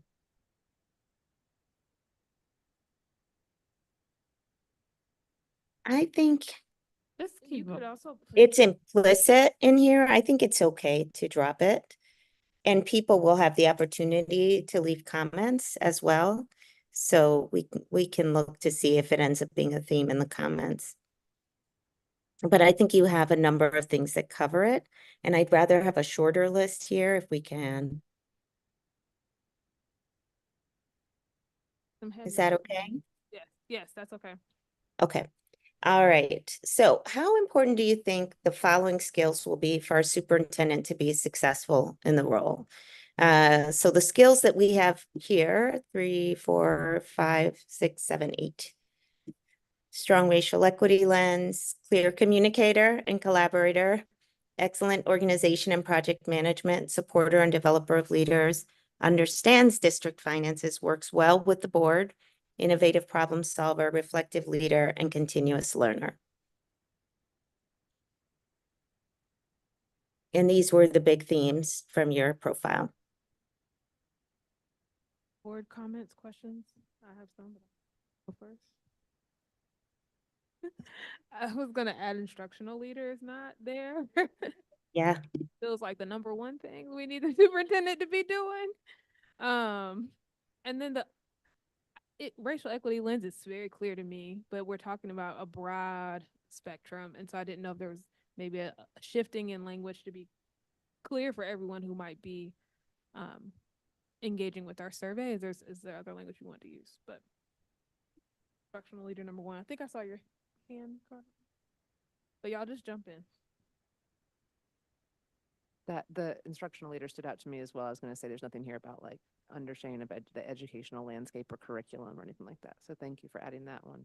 But could you clarify your feedback on the racial equity lens one? Yeah, I think for all the people that talk about racial equity, it's super clear to us. I don't know that everyone in Durham is having conversations around racial equity, and so would just want to like, is there another term that we might want to use that might capture everyone who's taken our survey? Is what I'm thinking. But Can I- understanding. Oh, Okay, this is Alexandra. Just there's one thing that could go with that too, because it's racial equity, and then there's also the conversation about cultural humility. I'm not even using cultural competence, because at this point that has been kind of like talked about. It's not. It's more about the humility, like So yeah, that could be a separate one. Or thank you. From racial equity lens and cultural humility practice. I like including racial equity lens myself. I like both of those. I love racial. I do love it. I just want to make sure it's accessible to everyone who's reading it, right? And I am reminded that we're not, there's groups of people who talk about racial equity really explicitly because that's in their job and in their job descriptions and what they do. But there are members of our community who are great but may not use the same language, right? And so how do we do something that captures that would but if everyone is okay with keeping it, we don't have to shift it. How about anti-racist? Everybody gets that on some level.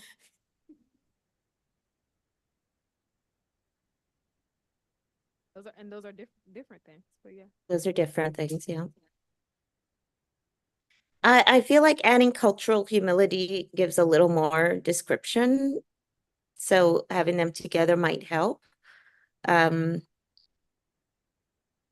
But I think the impact, if someone wasn't familiar with what it meant, they might just not say it was important. So we'd have to see kind of what the responses are. I can't think of any way to better describe it without it being too lengthy, but I'm open. Yeah. Yeah, I'm looking at board members. I think they're okay with it, so we can keep moving. Sorry, Monica, Okay. push us a No. little because we have a captive audience waiting for our budget hearing today as well. Okay, great. Well, I'm sorry, and I know we're over time. The last two questions are just Durham Public Schools will be successful if we accomplish these three things within the next 5 years. These are open texts. And then is there anything else you wanted to share? Open text. Then we do ask for demographic information. And Alma tends to use broader language, and we try to be as inclusive as possible in our descriptors here. We did work with the public affairs team as well. So hopefully this is aligned, but would want the board to make sure that they reviewed what the things that we're asking. We ask about race and ethnicity. We ask about gender. We ask if people identify as LGBTQIA. We actually had more descriptors there before, but we'd actually defined different things here, but it looks like we simplified this. We ask if people identify as or care for a person with a disability or special education, diverse learning needs. And then we would like to try to capture what parts of the neighborhood individuals reside in so that we can look at the geography. We also ask about income, and then we ask what schools they might be affiliated with. So it's a lot of questions. That's why we put them near the end. But that's the remaining part of this. So not sure if anyone has any questions or comments on the I- demographics questions. I do have one question, and it might. So first, I'm gonna ask it to Monica. Monica, my question is: are students seeing this survey? So we have already, we know that we are not able to ask questions like these to students. So the student version will have limited demographics given state law. Thank you. I had a couple comments. Okay, just very quickly. Under the race and ethnicity, for C, I just wanted to say, can we say East Asian or Southeast Asian? Just because I don't want to have people see, oh, Asian American, I am Asian American, but it says not South Asian. It's like excluding that group from Asian American. And let's see, for number 9, Sorry, you said or Southeast Asian? just East Asian or Southeast Asian, Okay, just rather than Asian American and then saying not Asian. not South Asian. Does that make sense? It said not South Asian before. That's because South Asian is on a different line. Yeah, I was just saying taking out Asian American because Asian Oh. American itself includes South Asian. Got it. Thank you. And then number 9, can we add the term neurodivergence? Yes. Thank you. For income, I was just gonna suggest that there be one more bracket, like 50 to 100. Not a hill to die on, but maybe just a little bit more nuance to that. And then last thing was that Murray, the school name is Murray Massenburg. It has Murray hyphen Massenburg at the beginning. Yeah, I think our team holds this list, and I think we're probably working with public affairs on this. But which was the one that you caught, Ms. Chavez? Murray Masson. It should be Murray Massenburg. But I don't know that we need it because no one would, well, I guess there are a couple staff members that are affiliated with Murray Bassenberg. I take it back. The school opens in the fall of this year. Is that spelled right? Murray? Yes, and then it's hyphen Massenburg. Okay, got it. Thank you. And I don't think there's a There's hyphen not a- either. Oh, there is. Just kidding. All right. Can we go up, Monica, just to the numbers, the household income? I want to Yeah. make sure. I think, did you do 50 to 100? Okay. Yes, and And then I'm sorry, this is wrong. 150.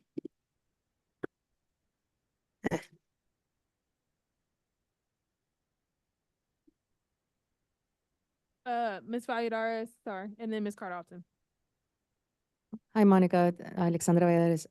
I was wondering if we would want to also track preferred language or spoken at home.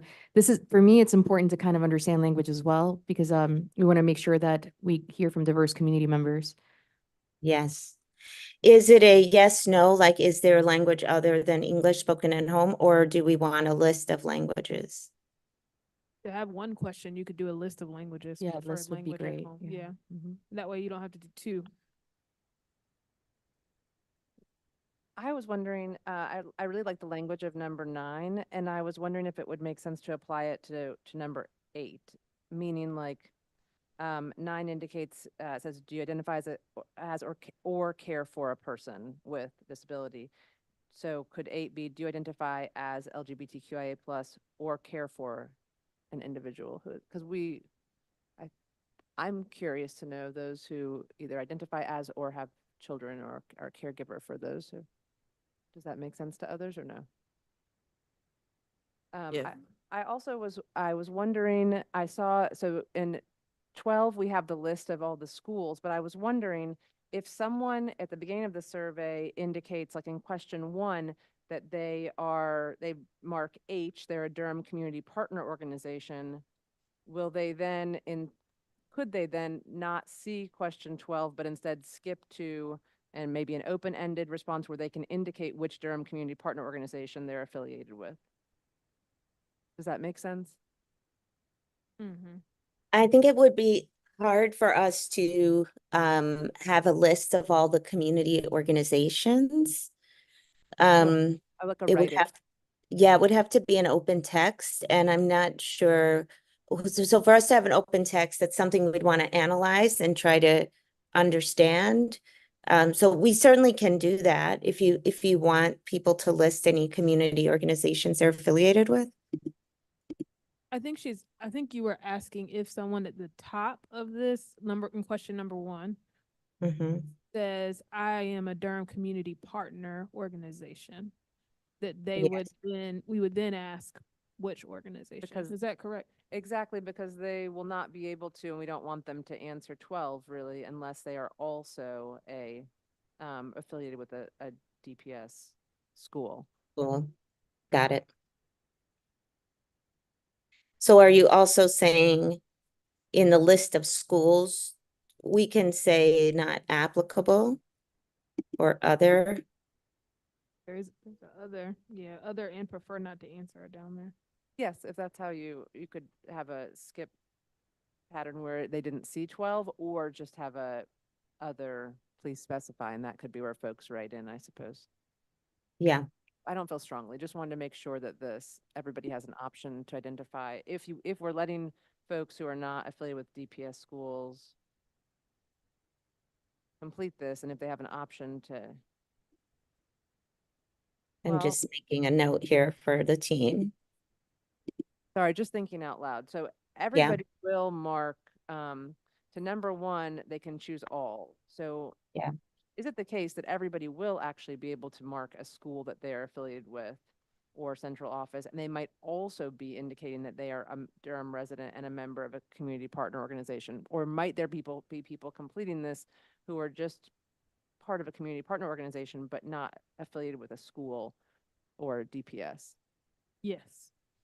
So in that case, I think we want them to have a way to either indicate what they're affiliated with, or at least not see this list of schools. Of schools, yeah. I think this is going to be this should be a drop down list. And so, okay, we'll take that back and figure out the best way Ask to one do more that. question on that list of schools, and this actually is for administration, because it says what schools or locations, and then it only has administration central office. And I wondered if we needed to break out Bacon Street, Hamlin Road, like those different locations. Staff development, or would you say they're all captured in administration central office? The question is whether you'd be concerned if one of those was not represented in the survey respondents, or if people wouldn't know that they belong to the administration central office. But if people would know that that belongs to them, even if they're in different buildings, then I would probably keep it as is. I might argue that some of them would not identify themselves as central office. I think central Okay, for Durham is the Fuller building often, and then I think I We see a can- head nod from Ms. Cooper. We can certainly provide a list of the various departments within central services to incorporate into this list. oh, you're asking about departments? Durham Public Schools has multiple locations for staff members. And so like our transportation hub has its own like bus depot where mechanics and other folks work, or Bacon Street has different departments, child nutrition, other IT, other people in different places.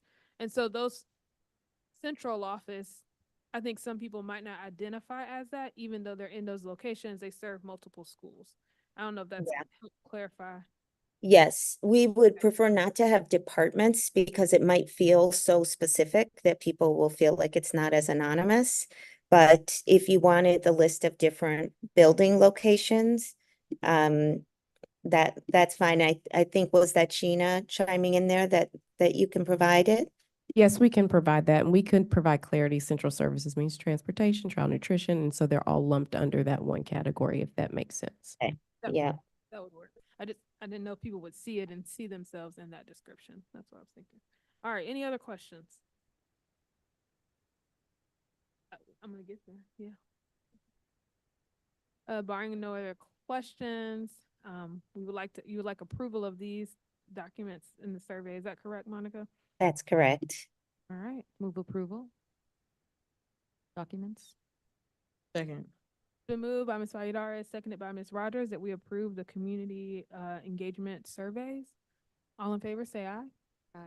Any opposed, please use the same sign. All right, it's gonna pass 5-1 because, or excuse me, pass 5-0 with one board member who had to step out. All right, Monica, any next steps?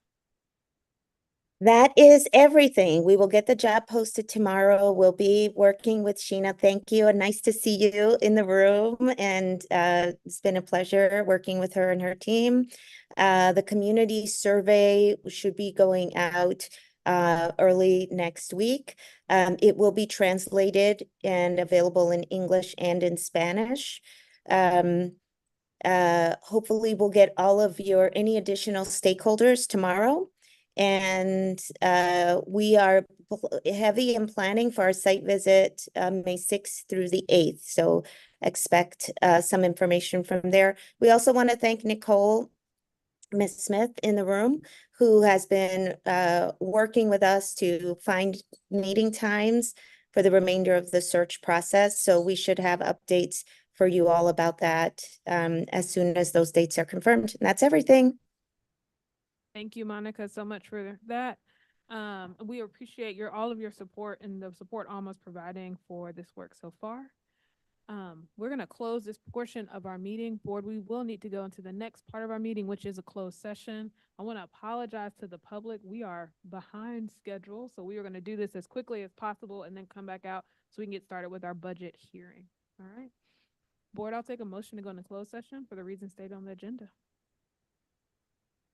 So moved. Second. It's been moved by Ms. Rogers, seconded by Ms. Carter Alton. Any other discussion?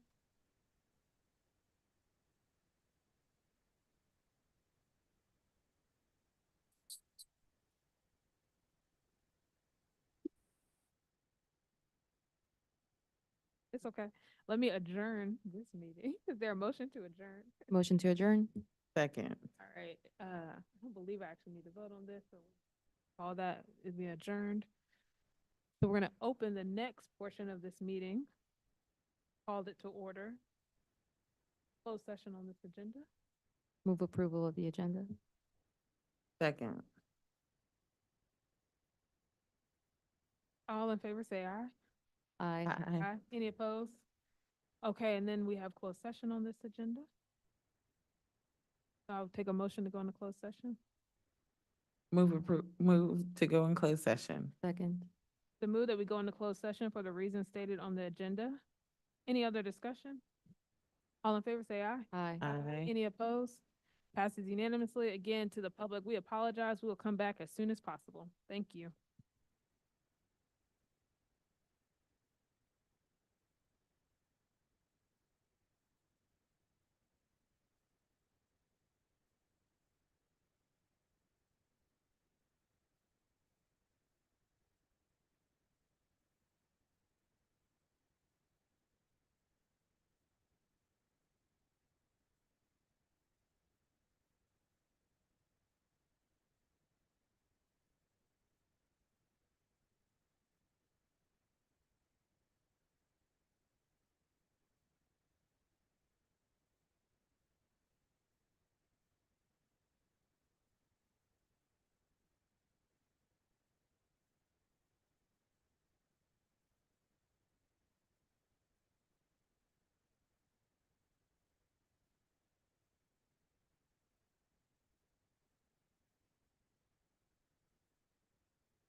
We're back in open session. Motion. Madam Chair, I'd like to offer a motion to add the following to the original motion to go into closed session to protect the attorney-client privilege to discuss NO by and through his parent or guardian, AO, versus Durham Public Schools Board of Education, 24 EDC 01108.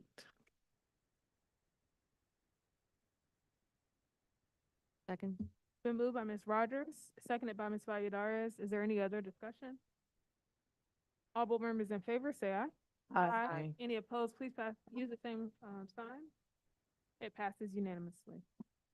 That I'll take a motion to adjourn this meeting. So moved. Second. Move that we adjourn. So we have adjourned our second meeting of the day, which was the closed session.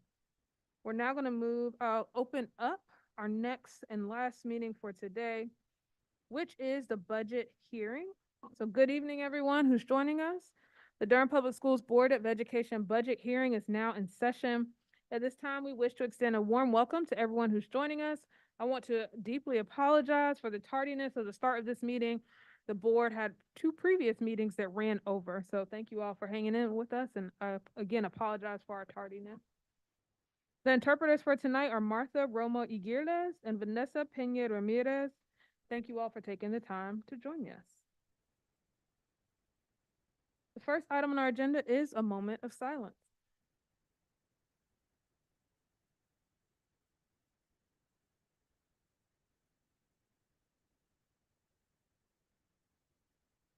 The next item on our agenda is agenda review and approval.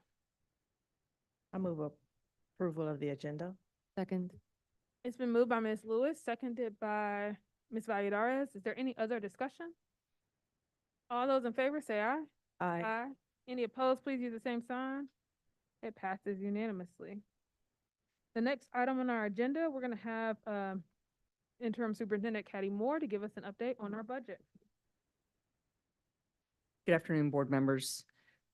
We are here today to do the public hearing on the superintendent's proposed budget. And as my update today, I just want to go back over I guess what I keep calling the money slide from the superintendent's proposed budget presentation last week. So if we could go ahead and move on to the next slide. Then thought it would be better to do this prior to the public comment than wait after, just for those who are listening.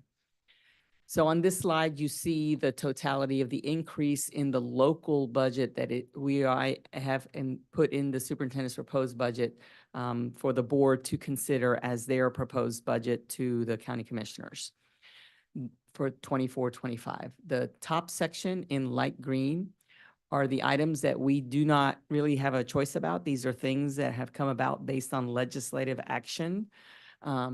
Namely, there is a certified salary increase that has already been approved by the legislature. That is the second year of the biennial budget. We anticipate that to be about 5% on average. It is a range based on years of experience, with a higher weighting at the lower end of the scale than the higher end of the scale. We have calculated the cost of implementing that salary increase at around $2.2 million. There is also a classified salary increase that is already baked into the second year of the biennial budget, which is 3% for 24-25 for classified employees. And that cost is right at $2 million. There are a couple of other items that are, the FICA item, for example, is associated with those increases. The retirement cost for several years now.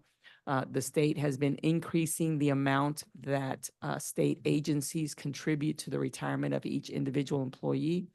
That's a $1.4 million cost. And the cost of health insurance paid for employees is going up as well. That's a cost of $626,000. I think it's important to note that this light green box, that's almost $6 million, is for implementing legislated raises and health insurance changes and retirement increases for locally paid employees. The state takes care of these costs for state paid employees, but each public school unit has to take care of those increased costs for locally paid employees. The second item in this, I guess that's a light gray, is an increase to the teacher salary supplement. This is the local portion that Durham provides for teachers who are employed in DPS. It is above and beyond the state salary schedule. Most districts in North Carolina, well, all of them now, are providing a local salary supplement, and it varies. It's up to each local unit to determine what they are able to afford. This is designed to supplement the salary. It is not the primary salary. But given the lack of attention to teacher salaries by the state in the last few years now, there's been a lot of pressure and a lot more movement in the local salary supplements across the state of North Carolina. This particular increase is an increase of $800 in the supplement, that is per year. It comes at a cost of $3.155 million. It would bring the beginning teacher salary supplement to the highest in the state, pending movement from other districts. The next item in the light blue is bringing master's pay from local funds for approximately 200 teachers that have relevant master's degrees. Again, this is something that the state paid for many years, and then they removed it. And a couple of districts, neighboring districts, have reinstated it with local dollars. And Durham, I have added this to the request this year because Durham should be in line with those districts as well. You can hold out hope that the legislature will reinstate it, and then this cost would not be necessary. You can hold your breath there. The next item is the continued implementation of the classified salary increases, the work that began last year, for which the commissioners appropriated a little over $4 million, and the determination made by the beginning of this school year and by the beginning of 2024 that it was going to cost a lot more than what had been modeled. So some work was done where the pay schedules were in place for a few months, and then the board decision a month or so ago to roll it back to 2022-23 salaries plus 11% for everyone. And clearly the decisions that had to be made were not in keeping with the promises that had been made to employees about implementing market rate schedules. This request of almost $9 million is the cost of implementing market rate schedules. That is not the same as the previous salary study that was done, but it is in line with it would be about the same cost. There are some differences in it, but it would be implementing market rate schedules for classified staff and completing the work that started in the past year. That total is right at $20 million. There are a few additional items that are in this request. Because the request for the additional $19 million in local dollars from the commissioners is there, that requires that we provide a percentage to charter schools of that local budget. Our charter school enrollment is around 20% of the DPS student body.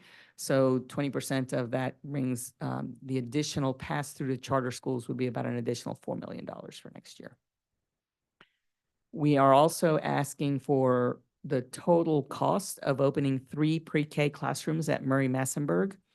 That amount is $716,000. We have committed to 3 pre-K classrooms at this brand new school.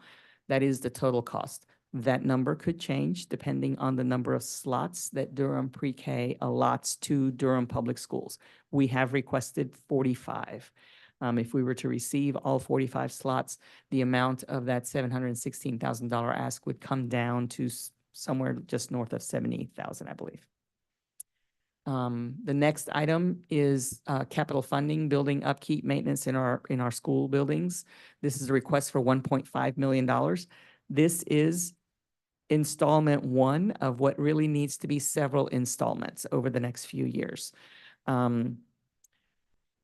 Maintenance and operations benefited quite a bit over the last few years with the availability of ESSER funds to, and the term that they've used is touch every building, to do something everywhere. Those funds sunset by the end of September, and we've modeled an additional minimum of 4 million really that needs to be added to the capital budget to continue to do the type of work that our schools need. There are a lot of older facilities in Durham. So 1.5 million is a start towards trying to achieve the amount that is actually necessary. And I would anticipate that this would need to reoccur for the next couple of years. And that comes to a total of $26 million. Just over $26 million. That is the ask that is in the superintendent's proposed budget. Couple of things that I just want to mention as sort of I wrap up on the slide.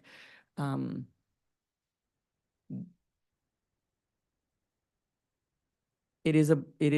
keep calling it a bold ask, but I think it's important to note that it does not represent everything that is needed. There are a few other items that we talked about that were budget priorities during the work sessions in the last few months. Most of those items we are repurposing or looking for funds in other places or collaborating with folks in the community on some things to try to address those needs. I think it is important to not just look at the additional dollars that you may need, but to scrub an existing budget to see where you have capacity and space and maybe even need to reprioritize. So we are doing that work as well. I think even outside of that reprioritization for the things that we've already talked about that are not on this list, and then the things that are on this list, there is additional work that needs to be done. I've mentioned one already with the capital funding and building upkeep that needs to be staged across several years. I think there is additional work that needs to be done or can be done in compensation for staff as well. I do think that this request of $26 million is not only a bold ask, but one that demonstrates the commitment that I have come to learn in a very short period of time that this community has, and that this community expects for how we take care of, respect, and value our employees, make sure that our students have the best possible staff in their buildings every day, that we keep our teachers. And while I do believe that this budget demonstrates that value and that respect, I also acknowledge that there is more work to be done. So, and with that, I will close my comments and we can move on to the next part of our agenda. Thank you, Ms. Moore, for that presentation. I think we're going to have it memorized by the time we get to the budget. This is the budget hearing. So the goal today is to hear from the public their thoughts about what has been presented in the superintendent's budget. I'll give a little highlight of what comes next, and I'll do this again at the end of the meeting, but superintendent has proposed her budget. The board is having our budget hearing, and then the board has an opportunity to adopt that budget. We can amend or make changes if we would like, but then the board will vote and adopt the budget and officially go over to our partners over at the county commission for our asks for the year. So before we get started with this public comment, I'm going to do a quick review of the rules. First, please state your name, and if you're speaking for an organization, state your name and the name of the organization. Speakers are allowed to present your comments within, we'll do 3 minutes.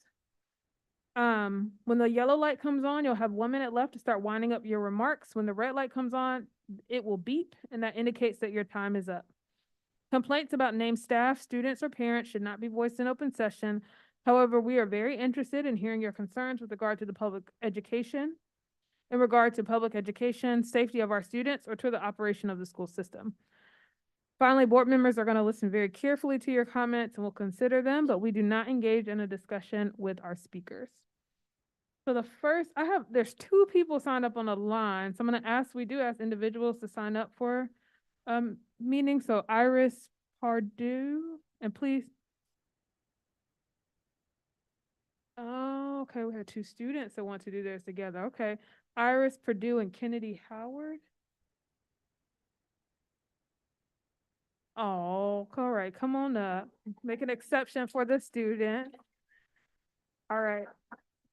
Before y'all get started, I'm going to call a couple more names just so people can be ready to go after you get started. I'll let you know when it's time, okay? Emily Kahn. Again, correct me if I mispronounce your names when you come on up to the podium. It'll follow Emily Kahn, followed by Jennifer Mile.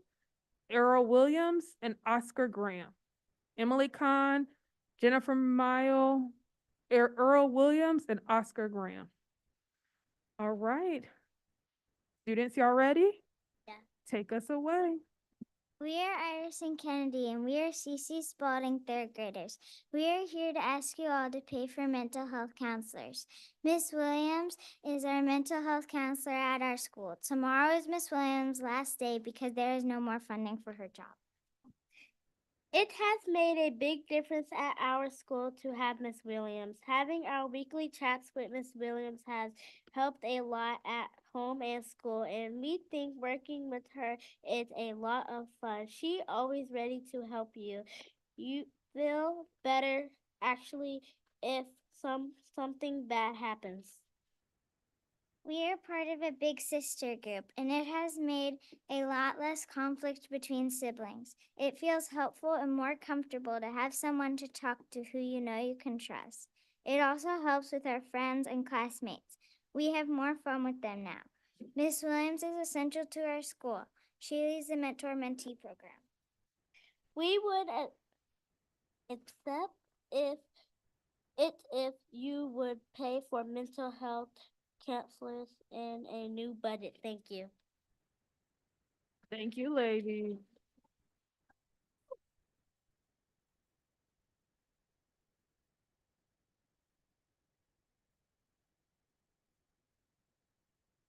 My name is Emily Kahn, and I'm the parent of two daughters who attend CC Spalding Elementary School. 2 years ago, our school had over 70% of our teachers and staff leave at the end of the school year. As a family, we were at a loss as to what to do and wondering if there would be enough adults in the building to manage all our kids. Luckily, our committed new principal and vice principal pulled off a miracle and hired a dedicated staff to start the hard work of raising our test scores to get out of a failing school status. Now, through the administration's budgeting debacle, the loss of ESSER positions, and funding cuts, we are facing another wave of staff exits. Just this week, as you heard, our beloved counselor, Ms. Williams, announced that she is leaving this Friday because her position has been eliminated. Ms. Williams provides vital mental health support for our students and families who are facing so many issues, including the trauma of losing family members to gun violence in Durham. Without her, many families at our school will lose access to any mental health services. These cuts hurt our children. They hurt our chances to provide an environment for growth and learning. They continue the chaotic leadership of this board and administration that our schools constantly must cope with. I know we are facing funding headwinds at the state and county, but leaders do not acquiesce to hard circumstances. They lead their communities towards solutions to overcome these barriers. I am asking you to be the leaders that we elected you to be. Advocate for our children with the county to put forward a bold budget, bolder than what is on the screen, that includes all the programs that we need. Include in that budget the $18.3 million to address staff shortages and keep the vital positions that serve our children. And seek feedback from schools and our system to understand how the administration's proposals actually impact them. There's a lot going down on the ground that y'all don't hear about. This is the moment for true leadership. Put forward a budget that addresses our children's needs and fight for the resources to implement it. Thank you.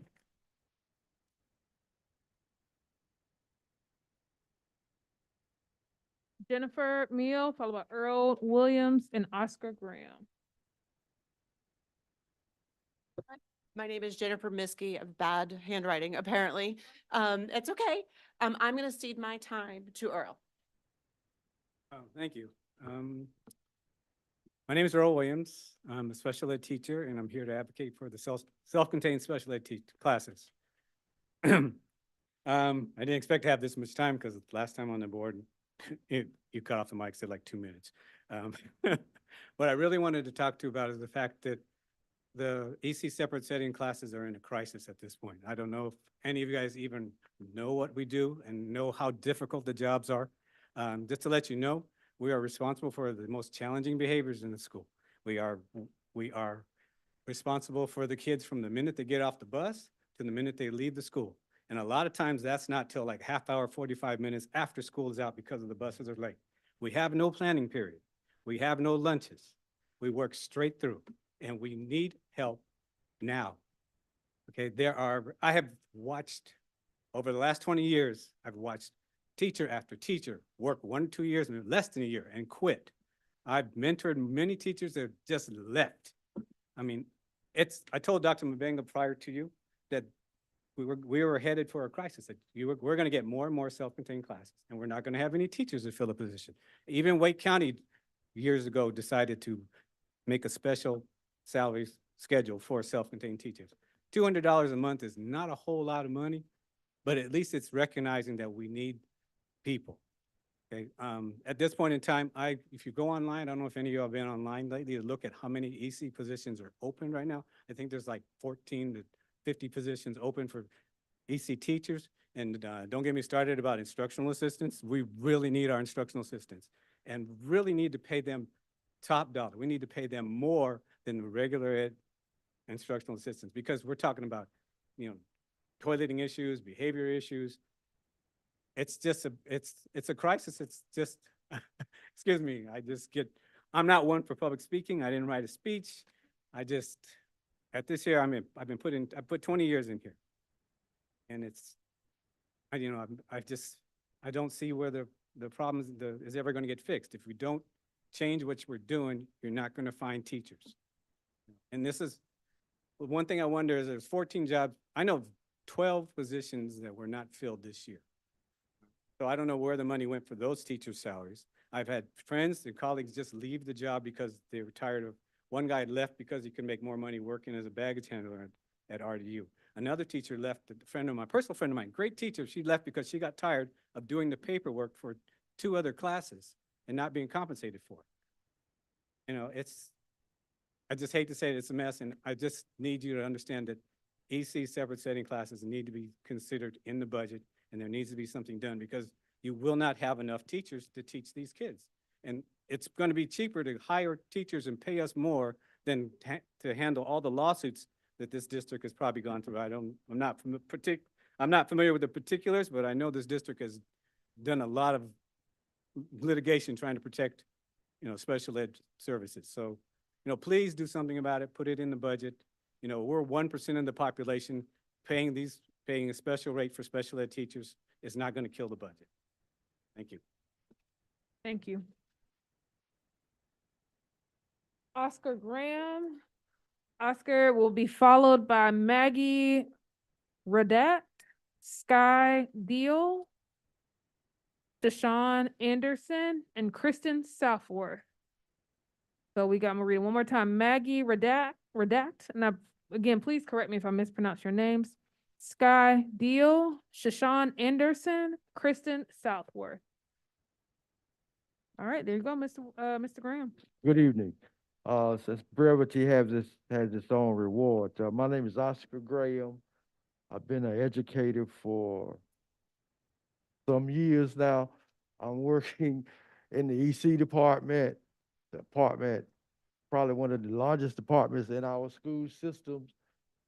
I've had the opportunity to sit where you guys sit for 8 years as an elected board member. However, the funds are constantly dwelling every year. You cannot get and keep good teachers. This year, we've gone through pay cuts for IAs, classified employees. And how are we going to put this back in the budget? I give my hats off to you guys from raising the budget by roughly $16 million. And that's good. But we want to see what it's going to be. Will we get this money? Or will any of it go to IAs or those people that took pay cuts? How will they be reimbursed? Again, thank you for allowing me time to come and say something to you guys. I challenge each of you to visit these schools.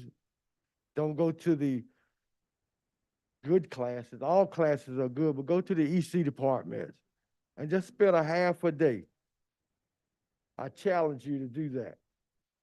And we have kids in this department that come to school that are not potty trained, that are 15, 16 years old. I challenge you to come to our school. Thank you. Thank you. Y'all come on up, Maggie. Hi, I'm Maggie Raddick, sixth-year science teacher at Northern, DAE member. I was gonna yield my time to my union coworker Sky Deal, but now we've got 3 minutes. So I'll just say I urge y'all to add an EC and ESL supplement to the budget and to increase the certified supplement from $800 a year to $1,300 a year to keep all of our staff in our schools next year. And I will yield the rest of my time to Sky Deal. Hello, everybody. I'm Sky Deal, pronouns they, them. I am an ESL teacher at Northern High School. It's my 7th year working there.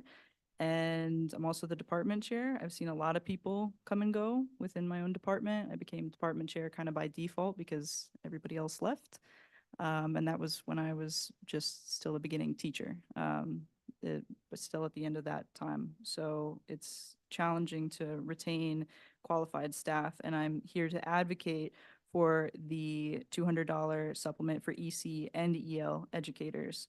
And for those that don't know, ESL stands for English as a Second Language. I would also like to thank the superintendent for her proposal, in particular restoring the pay for classified workers and advocating and putting in money for that. I really do appreciate it. I know a lot of workers, classified workers at my school, that's going to be a difference for whether or not they stay this year or not. So I really appreciate that.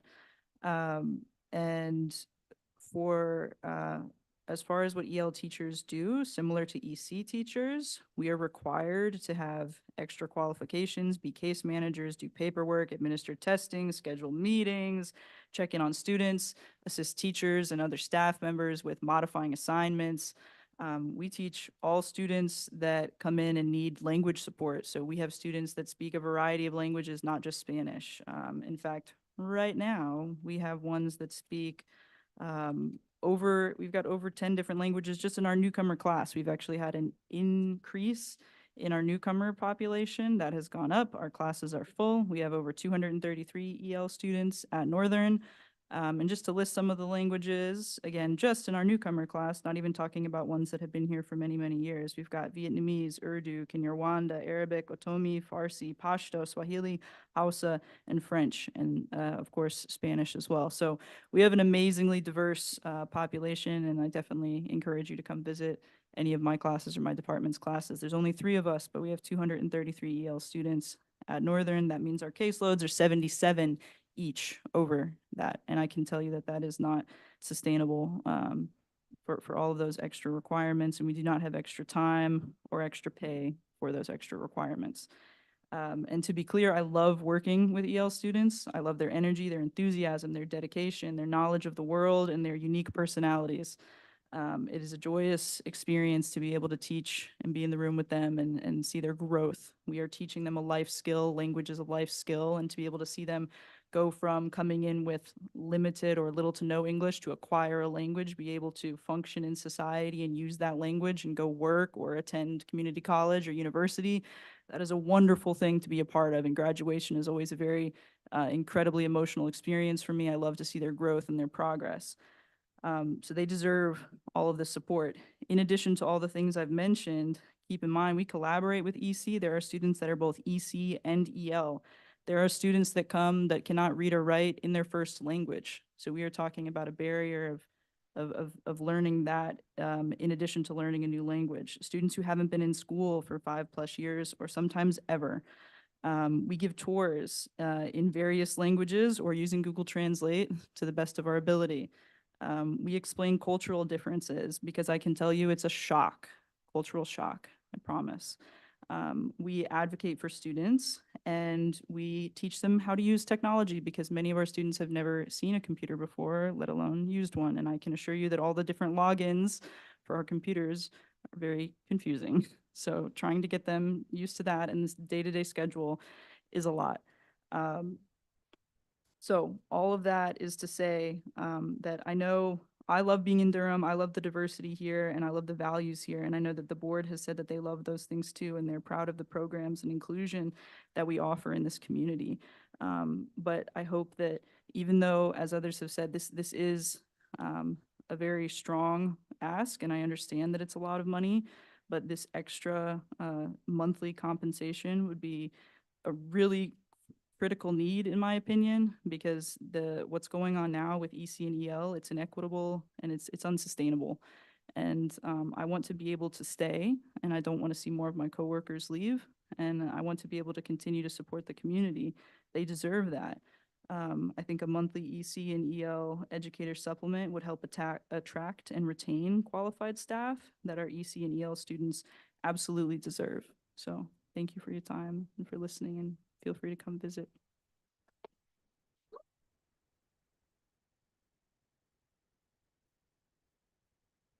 Little shorty. Hello, everyone. I am Shoshone Anderson. I'm an EC self-contained special programs teacher at Southern High School.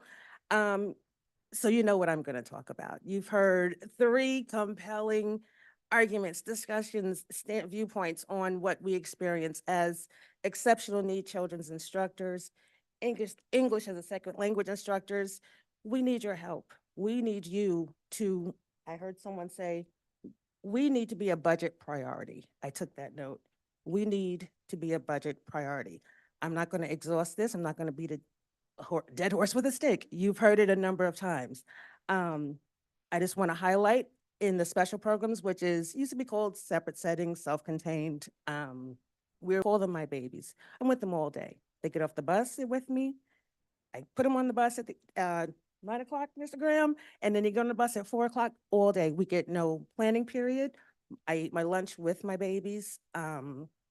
We provide personal care, toileting, sometimes medical care.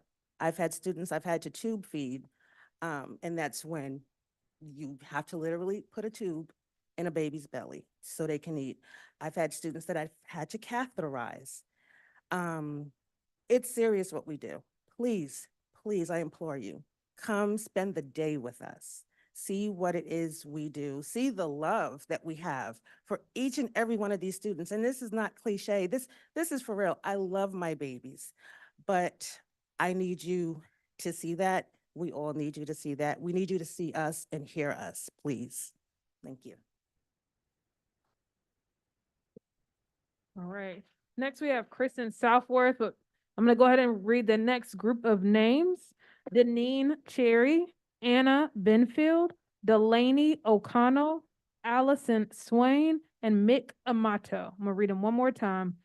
Deneen Cherry, Anna Benfield, Delaney O'Connell, Allison Swain, and Mick Amato.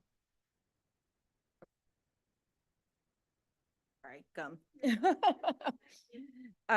Good evening, board members. My name is Kristen Southworth, and I'm here tonight as the parent of 2 DPS EC students, one attending Brogdon Middle School and the other at Easley Elementary. Just over a year ago, I was here advocating for this board to include EC by name in our current strategic plan. Today, I'm here to follow up on that commitment. As you review the budget for this upcoming year, I hope that you will remember the commitment made in the strategic plan to invest in creating better outcomes for our EC students, families, and educators. In particular, it is important that we ensure that there are qualified and well-trained EC educators in every school so that our most vulnerable students receive the support they need. Receiving EC services should not be a privilege. It is a legal right and commitment that DPS must fulfill. And failing to provide these services significantly impacts the lives of these students, families, and the entire school community. As of today, there were 93 open EC positions. That's up from 62 just less than 2 months ago. Well, I would love to be here advocating for universal screening for students struggling to read, more accessible classrooms and play spaces, PD to support neurodivergent learners. These all seem irrelevant when we don't even have educators and staff to provide the minimum services outlined in a student's IEP. I ask you to please not accept a budget that does not directly prioritize providing quality EC teachers in every school. fair pay and retention strategies for certified EC teachers and support staff, training for school administrators who serve as LEA representatives in IEP meetings, increasing mental health services and social workers to assist students, families, and all DPS employees. When EC students are appropriately served, it results in more effective operations in general classrooms, lower suspension rates, less time and money spent on legal grievances due to unmet needs, and improved mental health of students, teachers, and administrators. Thus, I hope that you will consider the profound impact that your decisions will have on the children and their futures, as well as the overall success and well-being of each school. Thank you for your attention to this matter, and I hope you will also visit all the classrooms of these people who serve in our schools every day. Thank you.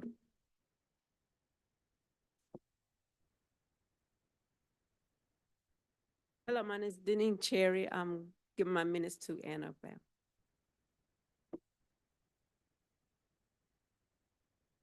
Thank you. My name is Anna Benfield, and I am a DPS occupational therapist, a member leader with the Durham Association of Educators, and a parent of 2 DPS students. This year, one of my schools got a brand new special education EC pre-K classroom. Our new teacher arrived bright-eyed for her first public school job. I saw her creativity and her energy as she brought out the paints and she had the students doing hands-on projects. Over the course of the fall, her only instructional aide, there should be 2, became inconsistent and then left DPS. More students were assigned to her classroom, 3- and 4-year-olds with developmental disabilities, many of them still in pull-ups. But still, she had no aid. After weeks of being on her own, help finally came with a great new IA. But the class is still short-staffed, and my colleague is no longer bright-eyed. She doesn't bring out the paints anymore. This school year has worn her down. My other elementary school is allotted 1 full-time and 1 part-time resource teacher.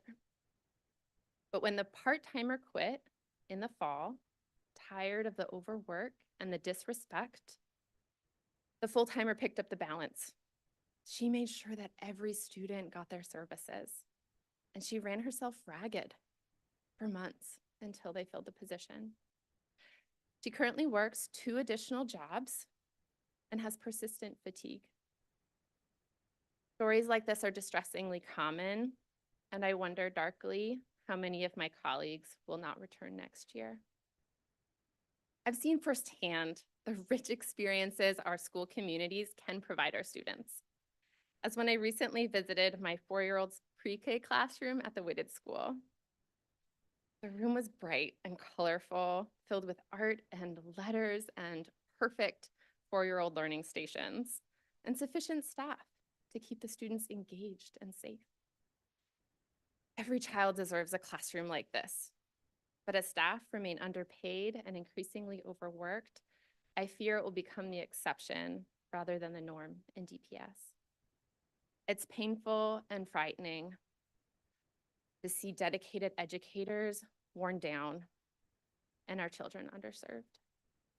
As an OT, I've watched countless EC teachers and IAs leave DPS. It's time to show our EC educators the value and respect that they deserve. An EC supplement would help us recruit and retain staff to these vital and challenging positions. Our EC students deserve teachers who are bright-eyed, well-rested, who bring out the paints.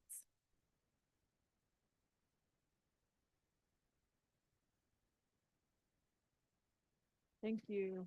Delaney O'Connell, Allison Swain, Mick Amatu, Jennifer Painter, and then Christy Clem.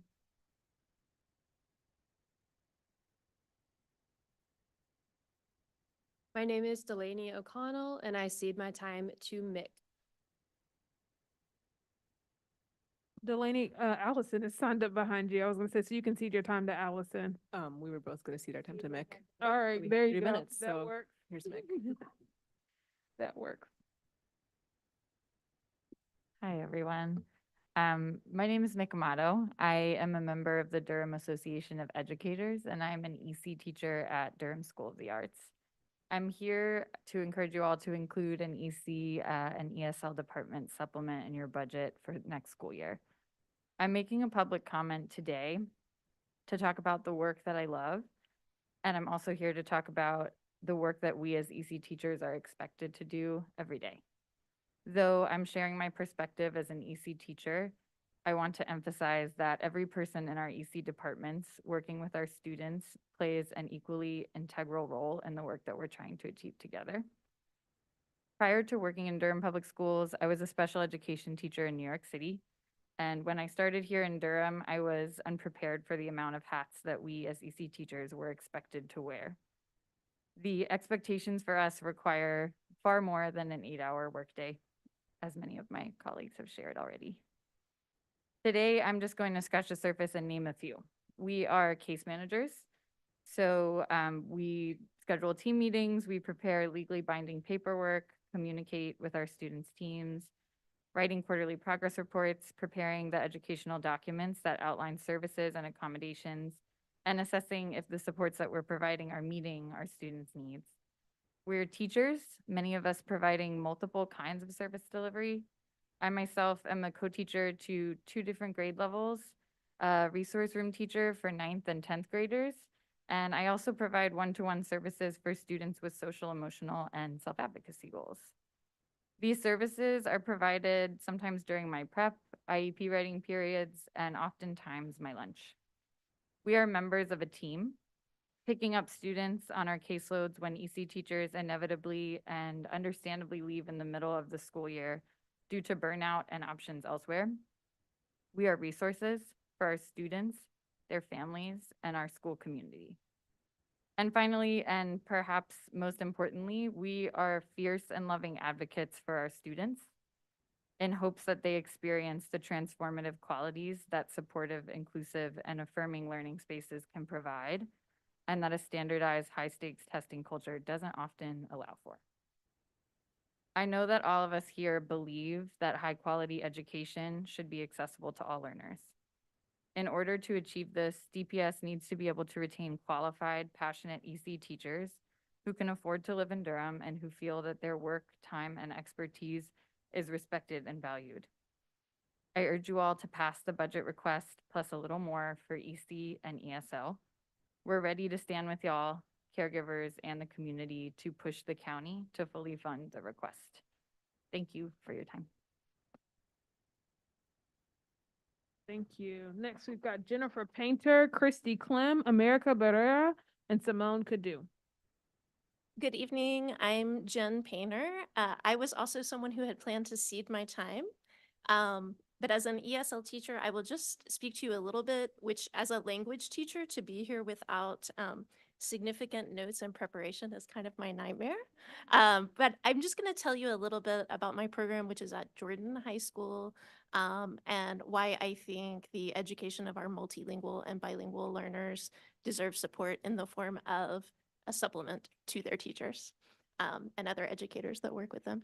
I've been at Jordan since 2006. Our program at last count, which was in March, had 373 students enrolled in our ESL program, which was roughly 18% of our student population. So this is a significant number of our students. A typical student at my school might be a student who is learning English and receiving services from this program. I feel hardened by this bold ask and proposal. After the year that 23-24 has been, it feels good to be not perfectly aligned, but significantly aligned with the board and the community. And I really value that feeling and appreciate that. The other thing that I'm thinking about is what I know is that my school has a significant newcomer population. We have many, many students who are moving to the United States and starting high school here for the first time as high school students. They might be 17 years old, 18 years old, even 19 years old. And this is true of most of the large high schools in DPS. Those students don't have another option the public option is their option. We know that this is also true for the students who are receiving EC services. And because they are so essential, our students deserve educators who want to be here and who are financially able to be here and do this work every day. Thank you.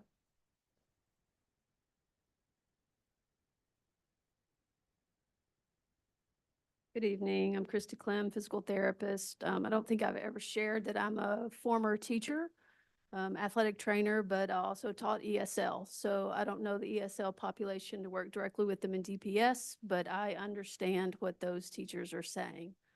So I'm here speaking on behalf of PTs, various related service providers, and EC staff. We appreciate and thank you for the current budget ask, but we do still have questions about the classified salaries. We need to know what exactly is being proposed and how it compares to last year, what it was in October, and the 11% now. If steps are removed, how do we even know what to expect next? I hope it's not a next like what these last few months have been. And will anyone have their pay frozen? If 11% is higher than the new proposed salaries, what happens going forward? Are they now held harmless and don't know what to expect for even longer? We also think the budget ask could be even larger.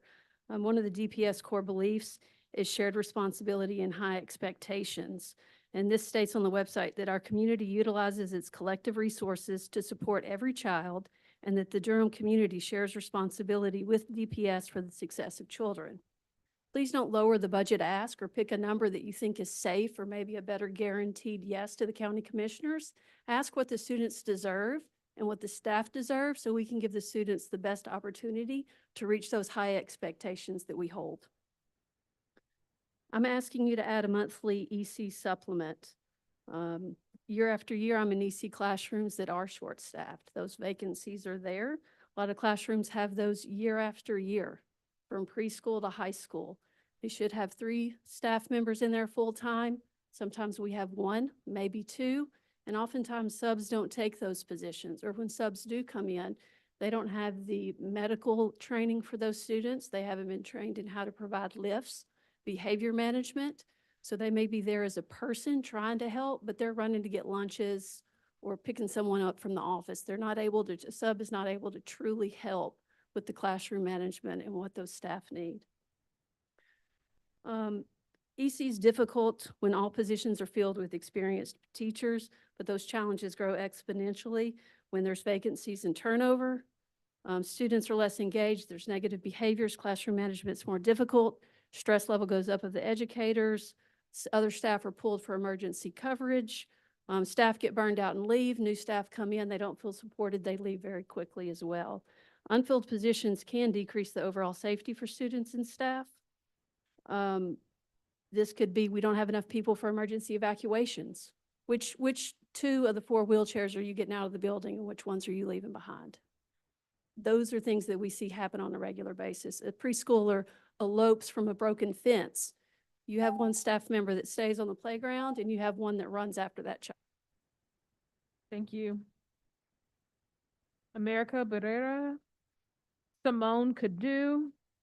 I'm gonna read the last group of names. Stacy Bates, Ariana Johnson-Wissick, Dr. Jennifer Gierschik. Sorry. Okay, I know, I'm working on it. Crystal Moore, Quentin Heaton, and Marie DeBaylor.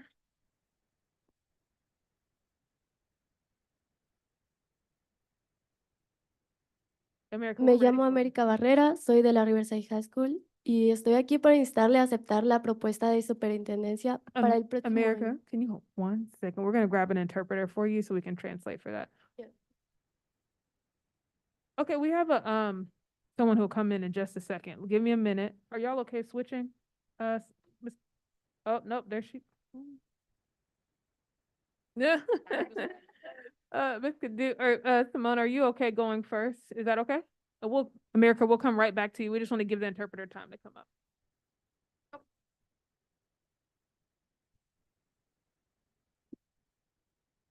My name is Simone Cadu. I'm currently serving as the president of the Durham Association of Educators, but by trade, I am a school social worker. First, I want to recognize the courage of this initial budget proposal brought by district administration. In a year where there has been massive turmoil and pessimistic budget projections from the county, leading with this necessary boldness reflects the real crisis we are facing. Our kids deserve high quality and consistent adults, and those dedicated adults deserve fair wages. This initial proposal and your named priorities aligned with the priorities of public school workers, most importantly, to make strides to undo the pay cuts for classified staff. Right now, I want to elevate a specific priority for public school workers, a $200 a month supplement for EC and ELL workers. EC and ELL students are some of our most vulnerable students, but those departments have some of the highest turnover across the district. We are calling on you to do all that you can to bring stability into the lives of these students and include this supplement in your historic budget proposal to the county. We are ready to fight for this alongside you, to bring our Durham community together to show the county commissioners that we are prepared to pay for what our students need the most. Thank you.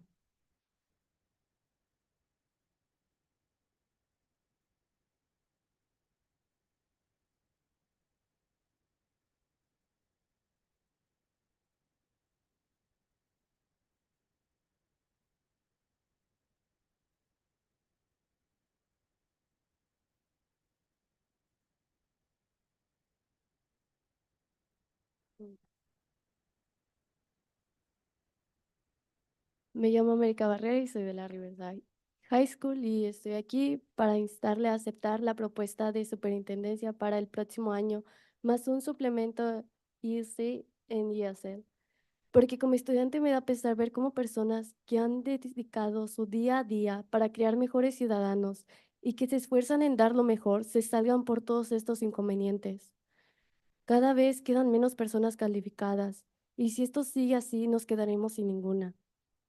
Si esto sucede, mis compañeros y yo como comunidad no tendremos la educación necesaria para poder seguir adelante en este futuro que nos depara la nación. Las personas y sí tienen más responsabilidades, más compromisos, por lo cual creo y estoy segura de que deberían ganar más. Los maestros de ESL apoyan a todos los que llegan. Tienen que esforzarse por entender los dos idiomas y aún así logran que tengamos éxito tanto en nuestras clases como en nuestra vida diaria. Todas estas personas son como nuestros segundos padres. Este año ya les redujeron el salario, por lo cual lo mínimo que pudieran hacer es que el siguiente tengan uno mejor. And I need to you to understand what my message, and I want to know, like, they understand what I want to say. I saw how they lost their hopes when they heard how they managed the funds. That's broke me. This can happen again. Please change this. They help me a lot. Please make something different. Gracias, America.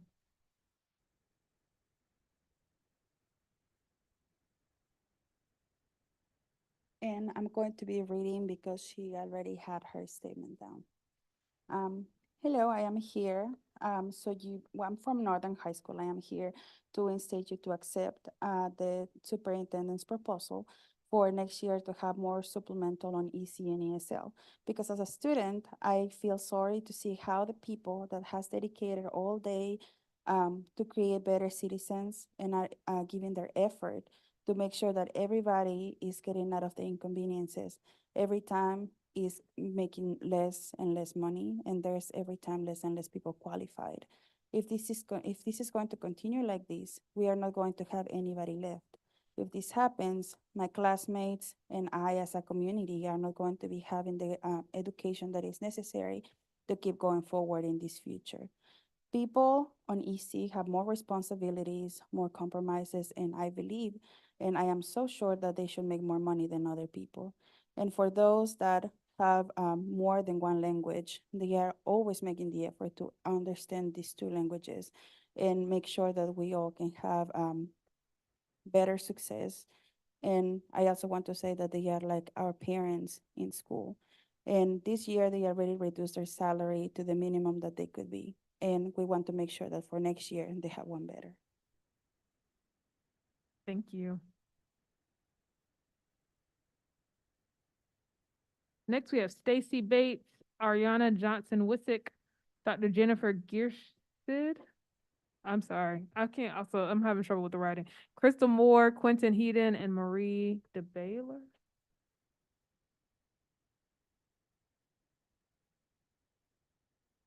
Hi, my name is Stacy Bates. First, thank you to the board for your hard work for the district. I'm a member of the Durham Association of Educators, and I'm here to recommend that you approve an ESL and EC supplement in next year's budget. I'm an ESL teacher at Hope Valley Elementary, where I teach 80 amazing English learners. We have 240 English learners at our school, which is approximately 38% of our school population. And we have 3 ESL teachers to serve them. You've heard a lot about this job already. It's hard work, but I love it. However, if I were to drive 10 minutes farther from my morning commute, I would make $8,000 more per year. This is my second career. I have 20 years of cross-cultural experience. I've taught ESL for 13 years. I speak 2 foreign languages and have a master's degree in teaching ESL, which I got after 2013. So parenthetically, I would also recommend the prioritization of equitable master's pay. I am highly qualified and I am not alone. Many of my colleagues in ESL and EC are equally qualified and experienced. ESL and EC teachers catch students who could easily fall through the cracks. I provide direct instruction and work closely with teachers to co-teach and create supports that benefit the entire class. Several of my students are dual identified as EC. My EC colleagues and I work together to best meet the needs of our shared students. Many of my students are nearing their exit from ESL. If my students perform well on their EOG, no matter how much time I have spent instructing them, I don't get a penny of that bonus. Please respect the dedication, qualifications, and hard work of ESL and EC teachers as you make these important budget decisions. Increase pay for all teachers so that we can attract the best candidates and retain them. I love this community and I love my students. I want to stay here. Show me, my EC and ESL colleagues, and all of the teachers in the classrooms of this district that you want us to stay. Thank you.